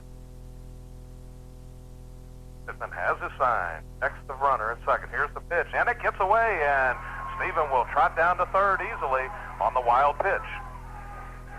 And that's a big one, because with the runner at third base, of course, with 2 outs, sacrifice fly does not bring him home, but now any kind of base hit of any kind bring him home. In fact, if Gary can reach, hits the ball and reaches, probably you'll see Hires come across, and of course another wild pitch or pass ball could bring that run home. So that's a go-ahead run. So baseman hires has to stay heads up at third base or anything. Of course, you run into the possibility of just an infield ball that doesn't get through. Now the runner will score on, whereas wouldn't have from second base. So yes, very big play. And catcher Nick Milligan goes out to talk to Pittman. It appears though he may have been crossed up a little on the pitch also, and they're trying to get their signals straight. The ball didn't bounce that far in front of home plate, so like you said, probably big signal there between Milligan and Pittman. Rams have scored 4 to tie it up after falling behind. Hillstrap, 2-1 the count on him. Runner at third. Pittman checks the runner, brings the next one, and a strike called as it's on the outside corner, and Carey unable to pull the trigger on that outside pitch. He will now have to watch that outside corner here with a 2-2 count. Have to be very protective of the strike zone on a strike count. So nice to see Carey kind of shorten up a little bit, punch the ball. 2-2 the count. 2 outs. Here's the pitch. Breaking ball, swing and a miss, and Carey overmatched by that curveball. But it is a good inning for the Newton Rams. They come back with 4 big runs on 3 hits. There were 2 errors and 1 runner left on base. We head now to the bottom of the 6th inning. Your score is all knotted up at 9 as you listen to high school baseball on WGFS AM 1430. All that is made possible by the fine folks at East Metro Communications, who were selected as AirTouch Cellular's Agent of the Year in the small market category, the 4th time East Metro Communications has received this award. Bottom half of the 6th inning in a spectacular ball game from John B. Sawyer Field in Snellville. 9-9, Bill Dolan, play-by-play. Thanks very much, Kevin Holden. Jeremy Johnson on the mound brings the first offering home to Zach Rackett, and it's a strike called on the inside corner. Johnson, the side-wheeling right-hander, works in his 2nd inning of work. That's his sign from Lane Floyd. Rocks and fires. That's upstairs and away for a ball. 1-1 the count. So the walk that Johnson gave up to Mike Schiffman to bring up the leadoff man, Brian Batchelor, actually helps him out here. Instead of facing Batchelor and being more tentative, faces a man who's hit this so far tonight. Here's the 1-1, and that's going to be a little bit low and away. Ball 2. However, though, it did walk in a run, which was not a good thing. That, of course, would have made a big difference, but at least we can look at one bright side. Helps out here in the 6th. 2-1 the count. Jeremy wheels and deals, swinging a little number out towards Shorty at 2nd. He's got it over to 1st and the 1st out of the inning. Jeremy Johnson doing what he does best. That man is one of the better pitchers in high school as far as getting ground balls. He can get a lot of ground balls just because of the way he throws. He's a sidearm throwing right-hander, and you remember now that the South Gwinnett lineup has a lot of right-handed bats. And so a lot of righty versus righty matchups. Sometimes it takes an inning or 2 to get adjusted to a pitcher like Johnson. That'll bring Scott Henley to the plate. Henley with a double in that last inning. Here's the first one from Jeremy. There's a rip past Moon into left field, and that ball hung out to dry, and Henley sent it out to the outfield. Henley did a good job of keeping his body back on that pitch. You could see him stride very early on the slow changeup. Striding early, but keeping this backside of his body back and able to drive the ball to left field because of it. It sometimes takes your power away when you take that stride, so he was just punching for a base hit. Scott Henley with a nice job of hitting. And that'll bring Jason Statler, the shortstop, to the plate. Ryan Moon in to say something to Jeremy Johnson. Perhaps Moon remembers something about Statler. We've had pitchers at third base coming in and talking to the next pitcher. Ram infield looks for the double play. Jeremy, as he shortens up the bunt, and it's going to be a ball down low. If you're Joe Brasfield, you're probably having words with Jeremy Johnson right now, because if South Gwinnett is going to give you an out, you take it. And Johnson needing to throw strikes in that kind of situation, if they're going to move the runner over, go ahead and take that 2nd out. Adler shortened up the bunt there, pulled it back. Johnson checks the runner, brings. He is shortening again, and this one also called a ball.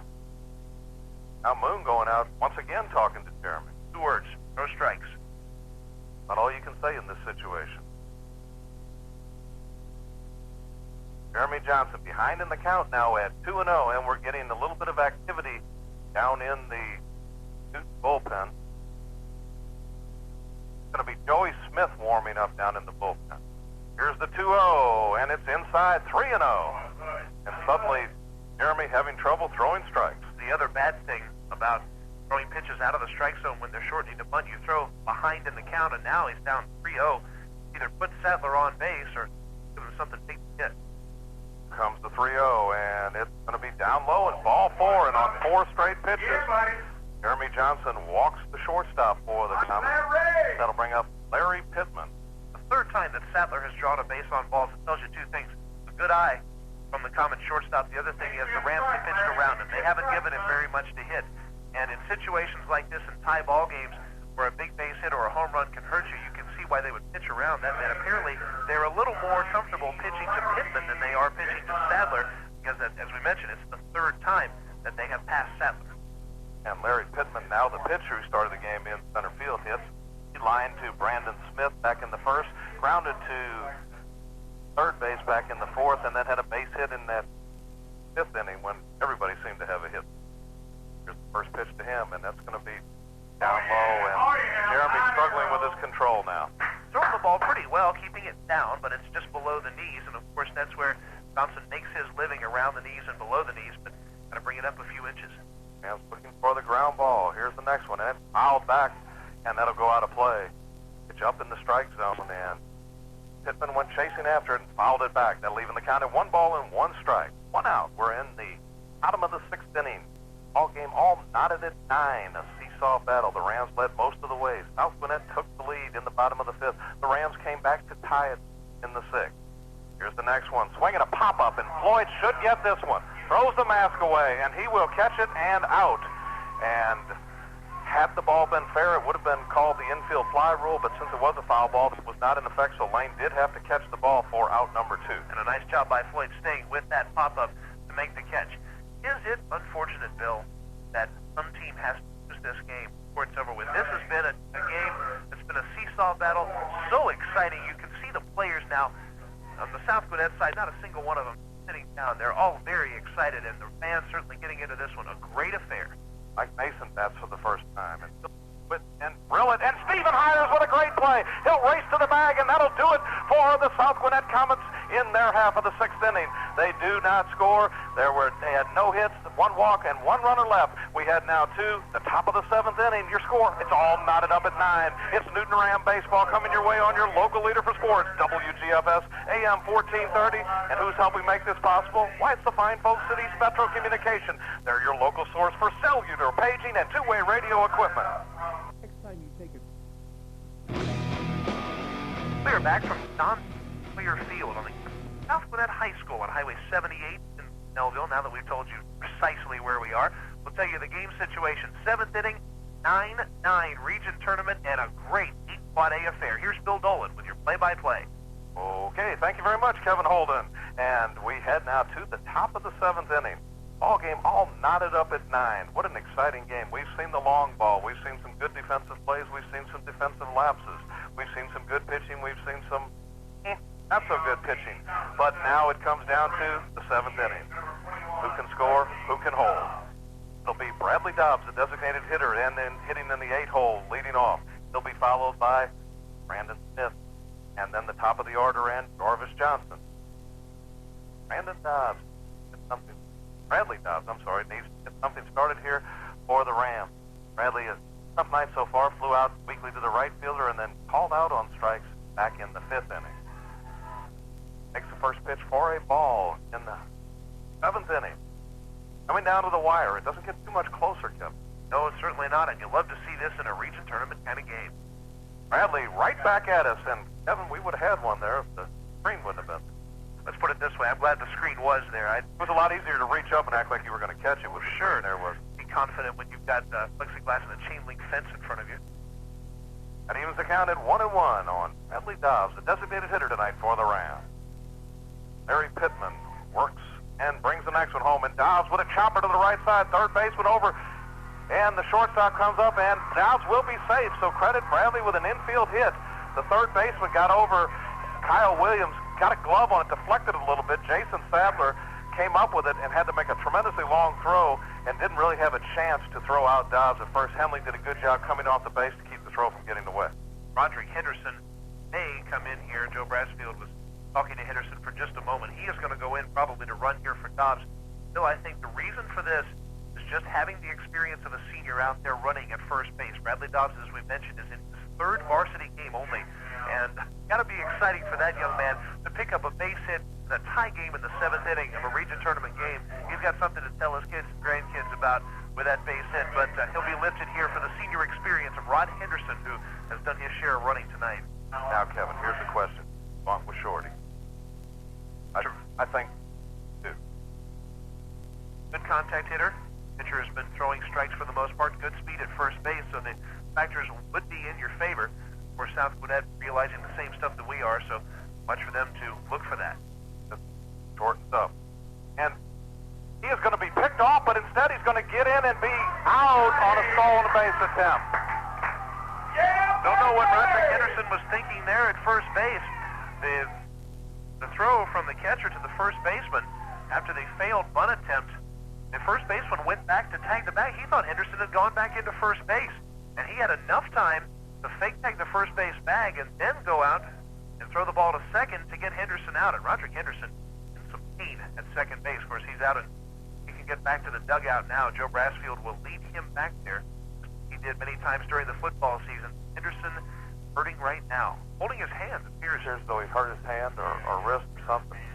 And, you know, Henderson did the right thing when he was picked off. It looked like he was going to get away with it and end up with the steal. So that play misfires completely. It's a strike called on Brandon Smith and Henderson out stealing on a 2-3-6 play.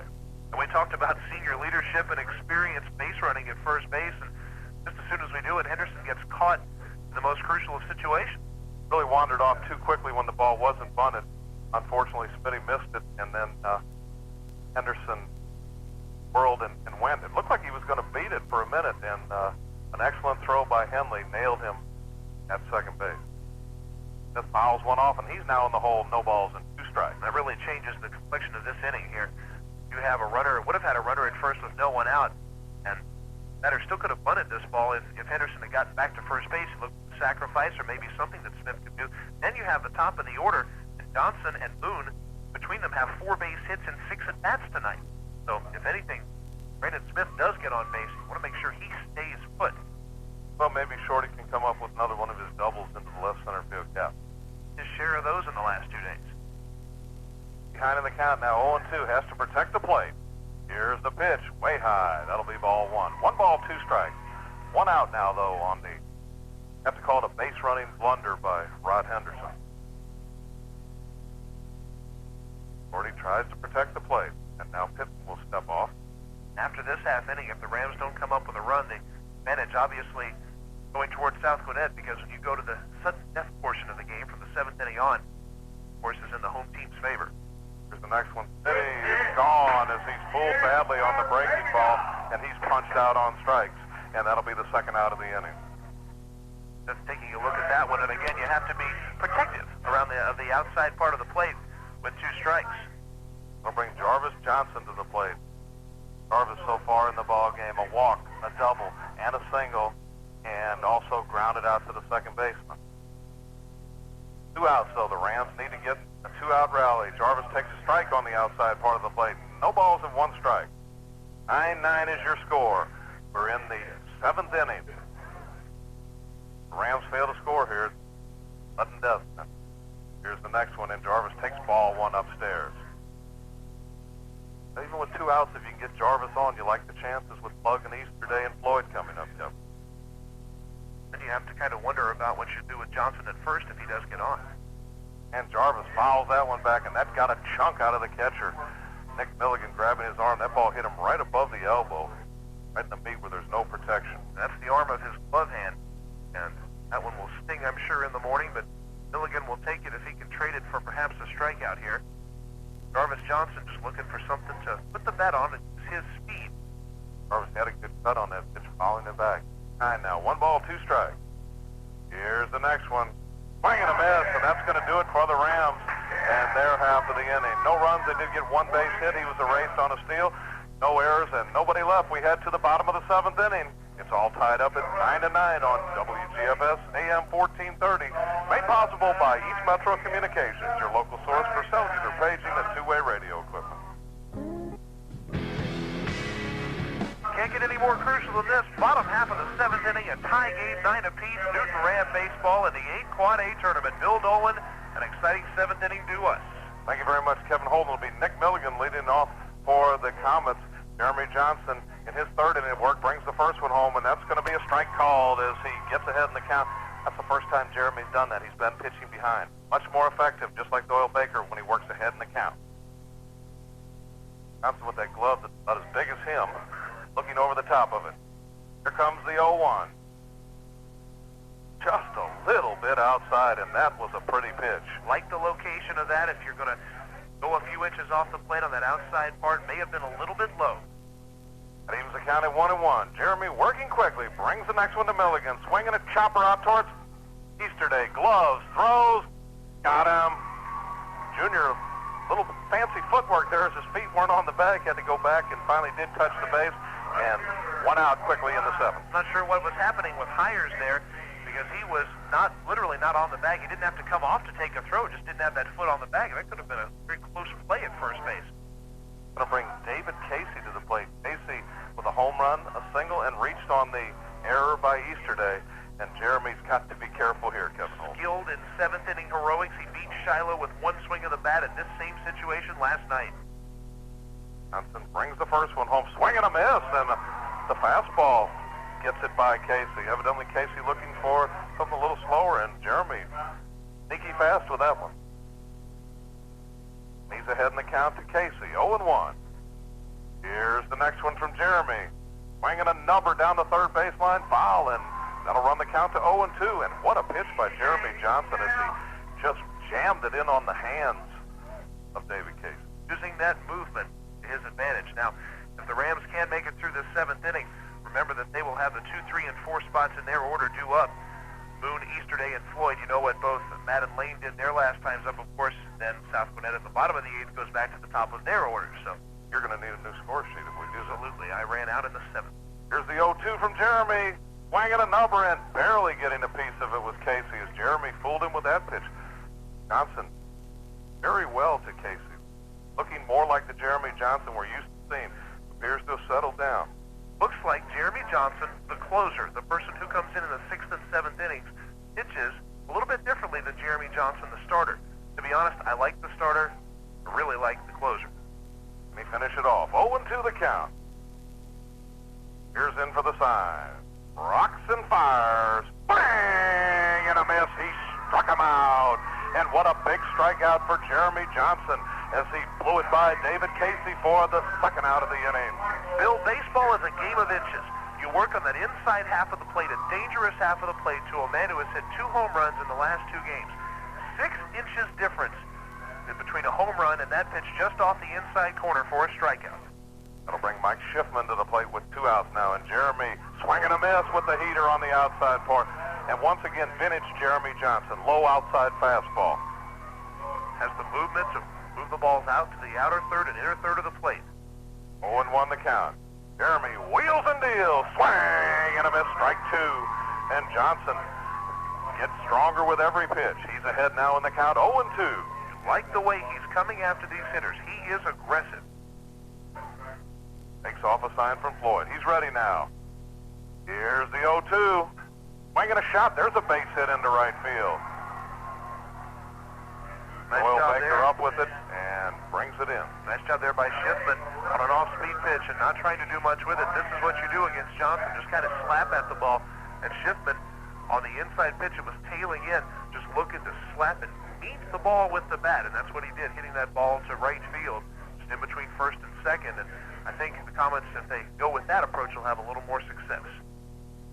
And Jeremy got a little too good with the 0-2 pitch. I don't think he wanted to get it in that close to him. They'll bring Brian Batchelor to the plate. Jeremy checks the runner and fires, and ball 1.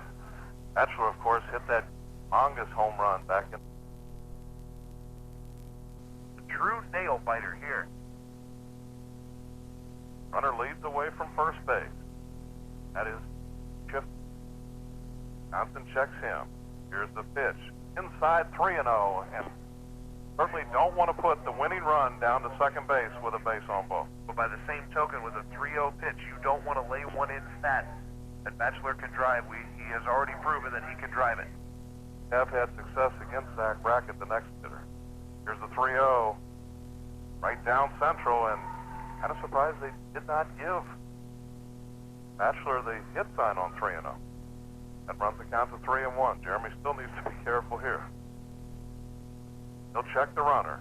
Here's the 3-1. Swinging a little number down towards third. Plug's going to have to hurry. He's up. He guns and got him! Ryan Moon with a good play at third base. And that's going to do it for the South Gwinnett Comets in their half of the 7th inning. It's free baseball, extra innings. We'll be back with the 8th inning with your score tied at 9-9 on your local leader for sports, WGFS AM 1430. And who makes this possible? It's those fine people at East Metro Communications. They were selected as AirTouch Cellular's Agent of the Year in the small market category, the 4th time they've received that award. Top half of inning number 8. More bang for your buck, more baseball for your buck. Extra innings upon us. 2, 3, and 4 spots due up for the Rams in a tie game, 9-9. The 8 Quad A tournament underway. Bill Dolan, a good one, a memorable one. And it's free baseball, as they say, as we head to extra innings. Ryan Moon to lead it off for the Rams. And the way this ball game's going, you got the feeling that whoever scores, it's going to do it. Of course, if South Gwinnett does, they definitely will. Moon almost gets hit as he bails out all one. Rams look like they may have had something going in the last inning. Lost a runner on the bases. South Gwinnett with a base hit, but Thompson pitched out of it on a great play by Ryan Moon on a little number. Speaking of Moon, he takes the next one for a strike called on the outside corner of the knees. That evens the count at 1 ball and 1 strike. Brad Pittman, after giving up the home run to Floyd, has gotten quite sharp. He has struck out 4 in an inning and 2/3. Here comes the 1-1. Swinging, there's a shot base hit by Moon into left field. And the Rams have the leadoff hitter once again. Now this time I don't think you'll see the bunt. Not with Matt Easterday up there. He hit a ball way high and deep last time up. It's Larry Pittman on the mound. Check it, we were calling him Brad earlier. Ryan Moon, though, once again, hitting the ball to the left side. And Ryan Moon, as you know, is more or less a center to right center hitter. And speaking of which, even though he pulled a home run last time, Bill, you and I have been around Matt Easterday long enough to know where his power spot is. And it's not where he hit the ball. There's a huge gap where he usually hits it out in right center field. Today looks for the first offering from Pittman. Here it comes. And it's a pitch out and a throw almost into the right field corner. The second baseman, Rackett, had to make the play. And that could have been very dangerous. See what Zach Rackett, for the couple of errors that he's made in this game, really saved the Comets there. That throw gets past him and into right field. Boone advances at least 1 base. South Gwinnett expecting the Rams to bunt or do something, had the pitch out on and almost backfired on them. 1-0 the count to Easterday. Here's the next one. Swinging a shot towards right center field, but it looks like Mason will get to that one. Hauls it in for out number 1. So Easterday tried to go to more or less his power spot out there, but got it out of the deepest parts of the ballpark, 4 and out. Easterday didn't really get all of that pitch. He got under it just a little bit, hit the bottom half of the baseball, but man who has gotten a couple of balls in this tournament is Lane Floyd, and the lefty hitting catcher, who has probably impressed some scouts here in these last couple of games, has stepping in perhaps a chance to either advance a runner or maybe even put the Rams on top. Was the 3 hits in the ball game, including the long fly that tied it for the Rams. Here's the first one to him. Swinging a long one, and the Rams lead. Get out of here, adios. Lane Floyd does it again, and holy cow, he's on fire. This is the 3rd home run that Floyd has hit in these 2 games. That is his 4th hit of this game. He's reached base all 5 times. You tell me that when the Rams, when this game is over with, go and call their team meeting, the man who'll be receiving the most congratulations, the man touching home plate and being absolutely mobbed by his teammates right now. A big 2-run blast, and Bill, the lefty, going opposite field to hit the home run. Again, sign of good baseball skills. Floyd, more or less a pull hitter coming into this year. Aren't we happy he learned to hit to the off-field? Well, we had commented on some games earlier, Kevin, and I kept thinking if they try to pitch him outside, get it up, he can do that. We've seen Floyd hit one to right center, right down the right field line, out of left center. Power to all fields. Junior Hires to the plate. Swings it a long one to center field. Going back is Mike Mason. Back at the track. He falls down. And Stephen will get into second base with a double. Stephen Hires immediately coming back as Larry Pittman was throwing him strikes immediately, and he took that one to the deepest part, and anywhere else in this ballpark, that's a home run. That ball carried well, and look at the flag right now, Bill. It is limp, so apparently these balls that are being hit are being done with the bats, not with the wind. Mike Mason got turned around a little on that, appeared to slip on the warning track. There is a gravel-type warning track, a wonderful facility here, but for some reason he got turned a little bit wrong and his feet went out from under him, and Stephen Hires with a double. That'll bring Doyle Baker to the plate. Pittman brings the first one to Baker, outside for a ball. The Rams give the long ball, have come back. At Easterday with a 3-run job. Lane Floyd with a solo job to tie it. Now a 2-run job that gives them the lead. 11-9, we're in the 8th inning. Pittman checks Fires. Here's the next one to Baker. That's a strike called on the outside part of the plate. That'll even the count now at 1-1. Bats have come alive. The aggressiveness is much different. This team, a completely different team than the one that lost 3 of its last 4 to end the regular 97 season. Here's the next one to Doyle, and that's going to be called a strike on the outside corner at the knees. Baker was a factor early in this game as he allowed 3 runs to come across. Well, 2 of them by a double, 1 of them reaching on an error, but had some trouble since then. 1-2 the count to Baker. Here's the pitch. Outside. That'll even the count at 2-2. The last 2 games, the Rams have scored 21 runs. The team that was struggling, having trouble punching runs across. Suddenly they got 6 going. Baker with a chance to drive in another. Waits for the offering from Pittman. Swing and a miss, and he's overmatched by the curveball, and Doyle talking to himself as he makes a left turn and heads back to the dugout. Well, the Rams have benefited, Bill, from this much. Facing Pittman for the second time around, Boyd was the first man to face Pittman. Now in his second at bat against Pittman, took him deep to left center field. The second time that Hires faced Pittman, drove it deep to center field for a double. So the second time through the order, they've been a little more fortunate, of course, all except Baker, who swung and missed at that pitch low and away there.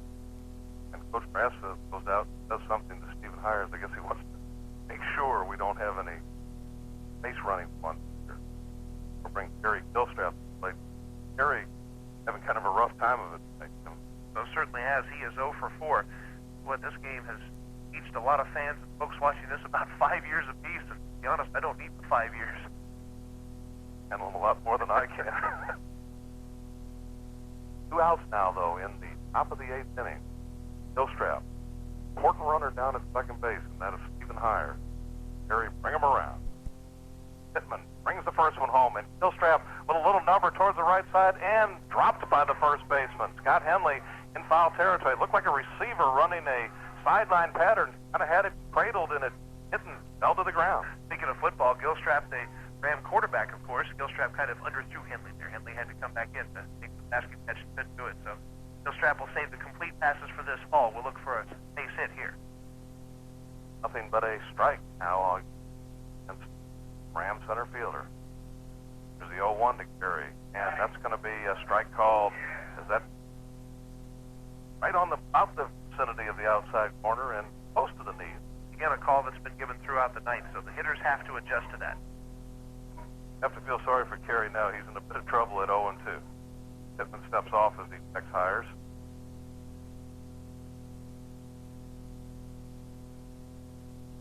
Rams whooping it up.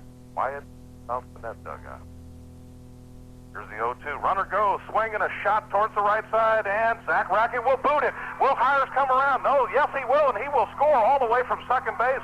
And Joe Brassfield had the runner going on the play, and it pays dividends as he's able to score on a ball that barely kicked away from the second baseman. When you're hot, you're hot. And for Joe Brassfield, if it's possible for a third base coach to be hot, he has been such. A couple of times where he's had a bunt-run play on that hasn't been successful, he's been able to get the runner to third base. Here gets the Rams a crucial run. Any run you can get in a game like this, an awful lot. 3-run lead looks a lot bigger than a 2-run lead. Well, of course, Coach Brassfield looks like a genius with the move he makes last night, starting Matt Easterday, who hadn't started but about one game. He pitches a complete game shutout. Bradley Dobbs to the plate, runner at first. Here's the pitch, high for a ball. 21 runs, 24 hits, 7 errors. Lots of exciting baseball in these two teams tonight. Dobbs had a base hit his last time he played. And was run for by Henderson, who was retired trying to steal and injured himself. Hopefully Rod's okay. Throw over to first, carries back diving. Hey, the first thing I thought of when I saw Roderick Henderson off first base, thought of 2 years ago, Brookwood High School region tournament game against Parkview, one-run game. Rams had a runner at second who was picked off literally to end the game. Got to be a bad feeling.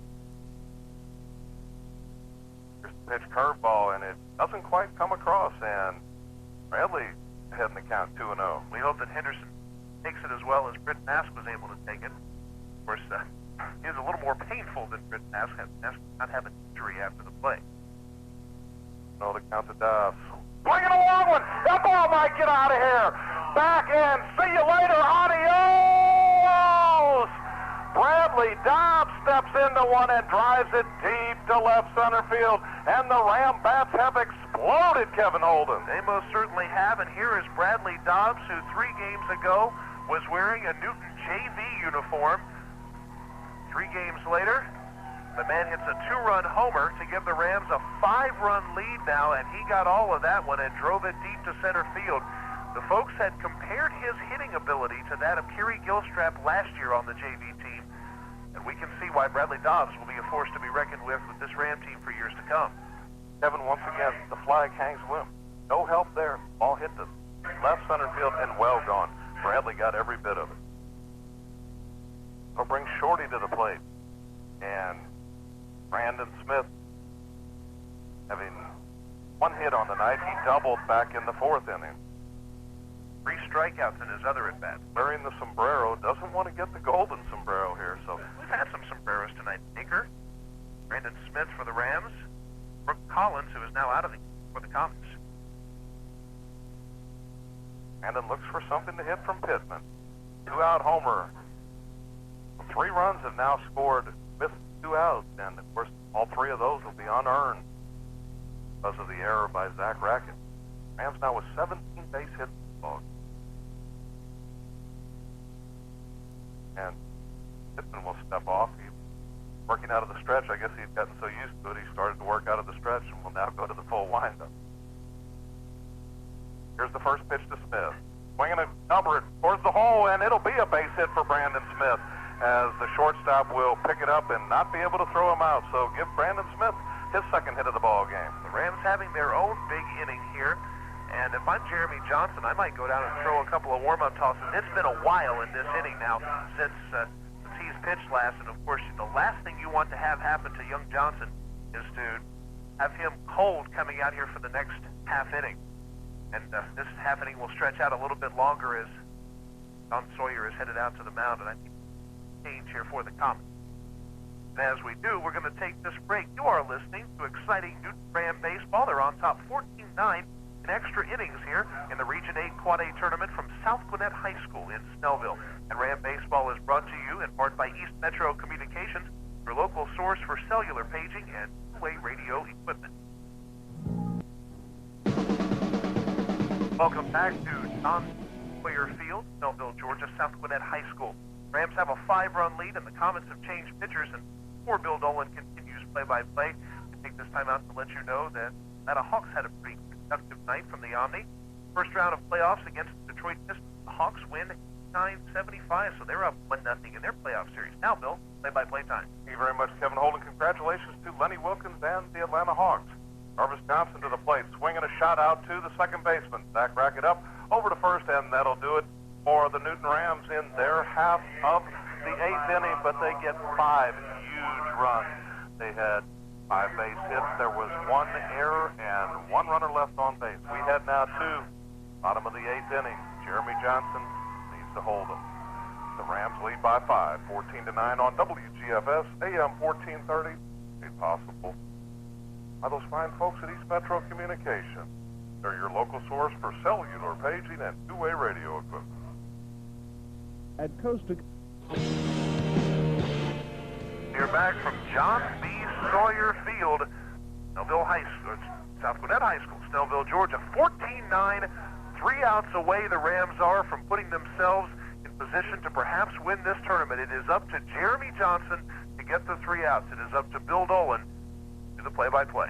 Very much, Kevin Holden, and it will be Back Racket, the second baseman, to lead it off against Jeremy Johnson and the Big Glove.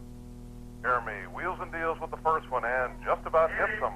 And it did hit him. It grazed him on the inside. So Racket will trot down to first base. And Racket going kind of into that pitch to get hit, but he'll take one for the team. And right now, South Gwinnett needs base runners. That's exactly it.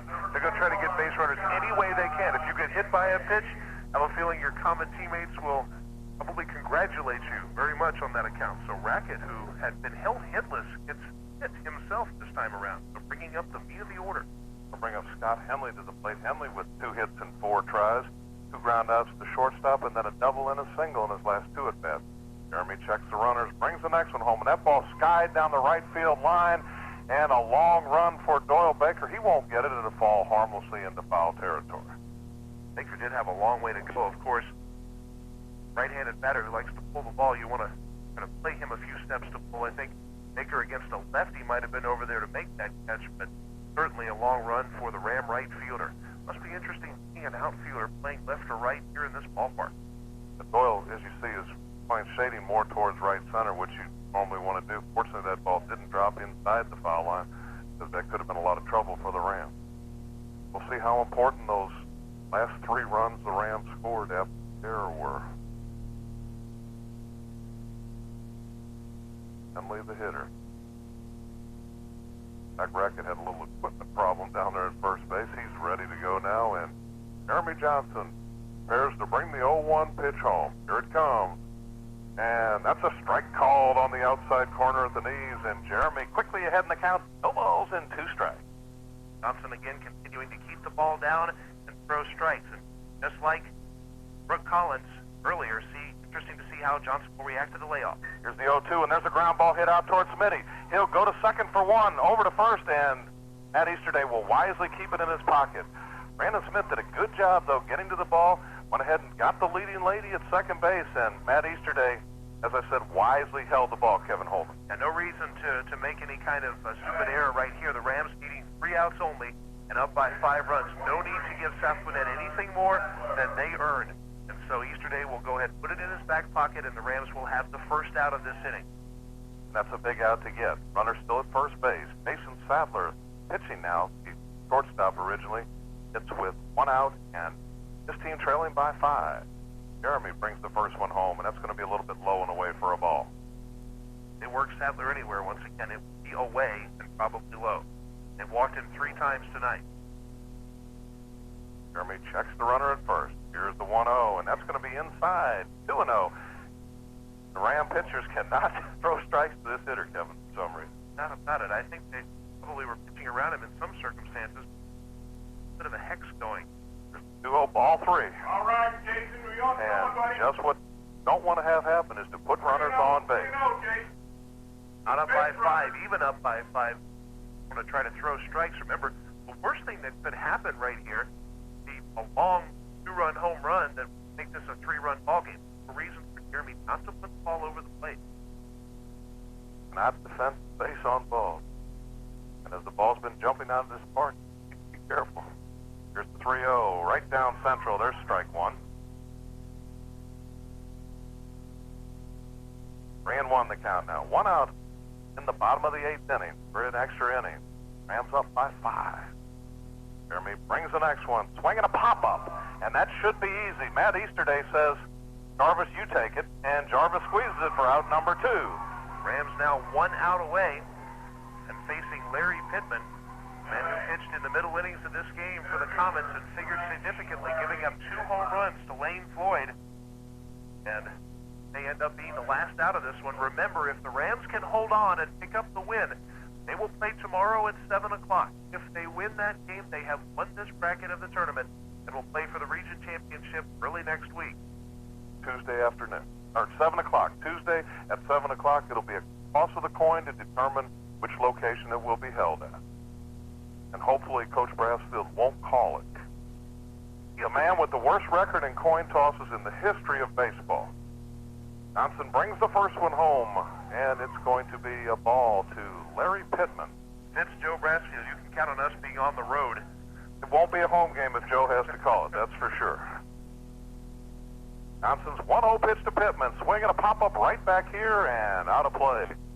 Lane Floyd faces back. And what a ball game for Mr. Floyd, Kevin. Was certainly night that this young man has been the bright and shining star for the Newton Rams.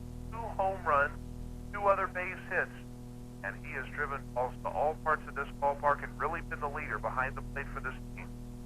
1-1 the count. Jeremy will check the runner at first. Here's the pitch. I called as Jeremy catches the corner at the knees. He's now 1 pitch away from a Newton Ram victory and the driver's seat in this tournament.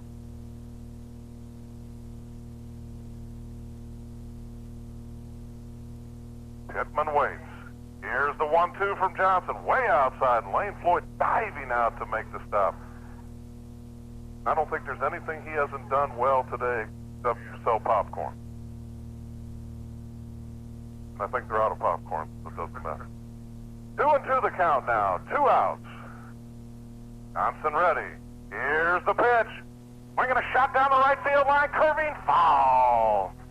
And ooh, that could have been dangerous, but a break for Johnson and the Rams as that ball sliced foul into the corner. Pittman taking a shot at the right field line, and good hitting job on his part with 2 strikes. It gives you a little extra advantage and an extra reason to go down that right field line against Johnson. Pittman able to end that one on the opposite side of the chalk than it did on the foul side. Kevin, the Rams have really feasted on the pitching of South Gwinnett tonight and taking the ball deep on several occasions. 2-2 the count. 2 outs. Johnson brings the next one. Swinging another foul, and we'll do it again. On a smorgasbord of base hits, errors, and home runs here at John B. Sawyer Field. Words right out of my mouth. This has seen pretty much almost everything here this afternoon and evening. Johnson wants to end it here. 2-2 the count. Here's the pitch. All 3. Lane diving across to stop it again. The count is full. The runner will be going from first. That run not very important at this point. Hires way behind him down at first base. Important to throw a strike here. Hits it so the defenders can take care of it. Pittman waits. Here's the pitch. Swinging a shot to Smitty. He'll glove. Toss to Easterday. And that's a winner! That's a winner, the Newton Rams! It will be tomorrow night at 7 o'clock as they'll wait and see who comes away with the win in the 4 o'clock game. It'll be the Shiloh Generals against the South Gwinnett Comets at 4, and the Newton Rams will play the winner of that game at 7 o'clock tomorrow night. We'll be back with the totals and highlights and the WGFS Player of the Game right after we hear from our sponsors on WGFS AM 1430. This game brought to you in part by East Metro Communication, your local source for cellular paging and two-way radio equipment. We are back from South Gwinnett High School, Snellville, Georgia, in a cardiac night for the Newton Rams and the South Gwinnett Comets. The fact that the Rams came out with a victory in this game only attests to the fact that in this marathon, they were the last ones left standing, literally punching out the Comets in extra innings in this affair, which was such a seesaw battle that had your heart stopping so many different times. Bill Dolan, one of the most exciting games in several years for this Newton Ram team, and they have put themselves 1 win away from state tournament appearance the first time since 1994. Kevin Holden, speaking of that 1994 year, this brings back some of the memories of South Gwinnett. That exciting baseball. A game just like that. You know, the Rams fell behind 9-5. You almost had to feel knockout punch of the. But what did it take? At Easter, a boom, 9-8. Right after a Lane Floyd monster shot. That's probably the longest one we've seen so far. I think that may have even been longer than the one that went over the net. It was all bat and all ball and just sailed forever and ever. Lane crushed it. 9-9. Then the Rams take the lead on what? Another Lane Floyd home run. They score another run on an error, and then Bradley Dobbs makes his self known, and that's a big difference. That 5-run lead going into that last inning. Jeremy Johnson able to go in there and say, "All right, hit it if you can." Held on, hit the win. Rams come away with one of the biggest victories they've had in years. And back a little bit last night. Coach Brassfield says, I'm starting Matt Easter. Absolutely. They were able to use Doyle Baker and then use Jeremy Johnson for several innings here tonight. So many different things you can point to. And when you look at Dobbs' home run, think of the pressure that took off of Johnson. Dobbs hitting a 2-run shot. As you mentioned, it put him up by 5. Now go back to a situation where you have a 3-1 count on the hitter, bottom half of the 8th inning with Jeremy Johnson on the mound and a runner at first base. This is where you start to worry. If Johnson puts that runner on, you have a tiny run coming up to the plate. I think the difference in confidence is what allowed Johnson to throw the strike that got the ground ball to Smith to end this game. And I'll tell you what, just talking about celebration, he packed third base stands full of Newton fans who have come out here to support their team, and they go home a very happy winner tonight. A 14-9 final, but the bats were the big story, and Bill Dolan, how about some of these guys taking balls out of the yard, one in particular? What a man tonight, Lane Floyd. Let me run over the totals and highlights real quickly, Kevin Holden. For the South Gwinnett Comets, they scored 9 runs. They did go on 9 base hits. Listen to this, Kevin. 6 errors. They were all critical. 8 runners left on base. Losing pitcher out of relief, coming out of the bullpen or out of center field actually, was Larry Pittman. Coughed up the long ball to Lane Floyd. It turned out to tie the score and then also gave them the lead. For the Newton Rams, 15 runs on 18 base hits. They didn't have 18 base hits in their last 4 games of the season, I don't think, Kevin. They only committed 1 error. That almost was critical. It led to 2 runs. They left 9 runners on base. Rams, although scoring 14 runs, could have had a lot more, and they also lost a couple runners on the base. Winning pitcher, Jeremy Johnson, coming out of the pen. Walked the one hitter that was kind of hurt him a little bit, held on and didn't allow another run after that, and did a fine job. Kevin, really wouldn't take Albert Einstein tonight to tell who the WGFS player of the game. Talking about a senior come up here to South Gwinnett High School and has turned it up to a level almost unseen. Lane Floyd, 3 home runs tonight, 2 home runs, both in crucial situations tonight, one of which went so deep to right field, just lost into the night. Then a shot to left center field.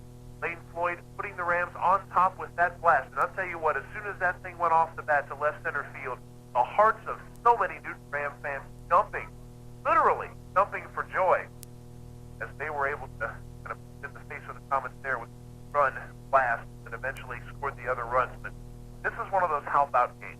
How about Roderick Henderson, base running? How we thought that might change the nature of the game. How about Ryan Boone coming in, walking the first man he faced, the base hit he gave up, then a stolen base, then another walk.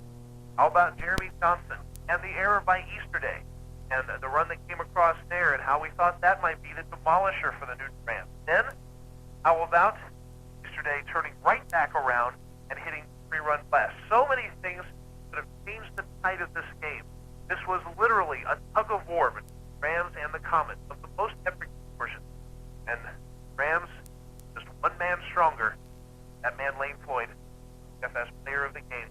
Tonight, you can tack on to his RBI total another 3 runs driven in, and of course, had another run scored when he reached on an error by the shortstop. So, Floyd certainly did his job tonight, and the rest of the folks theirs. 3 home runs, 8 RBIs in the game. Not trying for tournament player, is he? I think right now, if you had to give it to one particular player, Lane Floyd, who, by the way, did not have a pass ball, has not had a pass ball on him in the tournament. Matter of fact, you look at the way South Gwinnett win, I don't see a wild pitch. No wild pitches, no pass balls. And Lane Floyd, defensively, offensively, and in the leadership role, has been the man. When he went around third base, when he second home run, see him kind of take a closed fist and put it into it toward his chest. They would understand the man tonight. Of course, that may have also been because his heart was skipping beats. By golly, Lane Floyd is certainly a person allowed a lot of things to take place with the home runs and so on and so forth. One main thing, able to calm. That just the hard would stay calm as they were mobbing each other at home plate. You know, Kevin, last night Lane was a great game.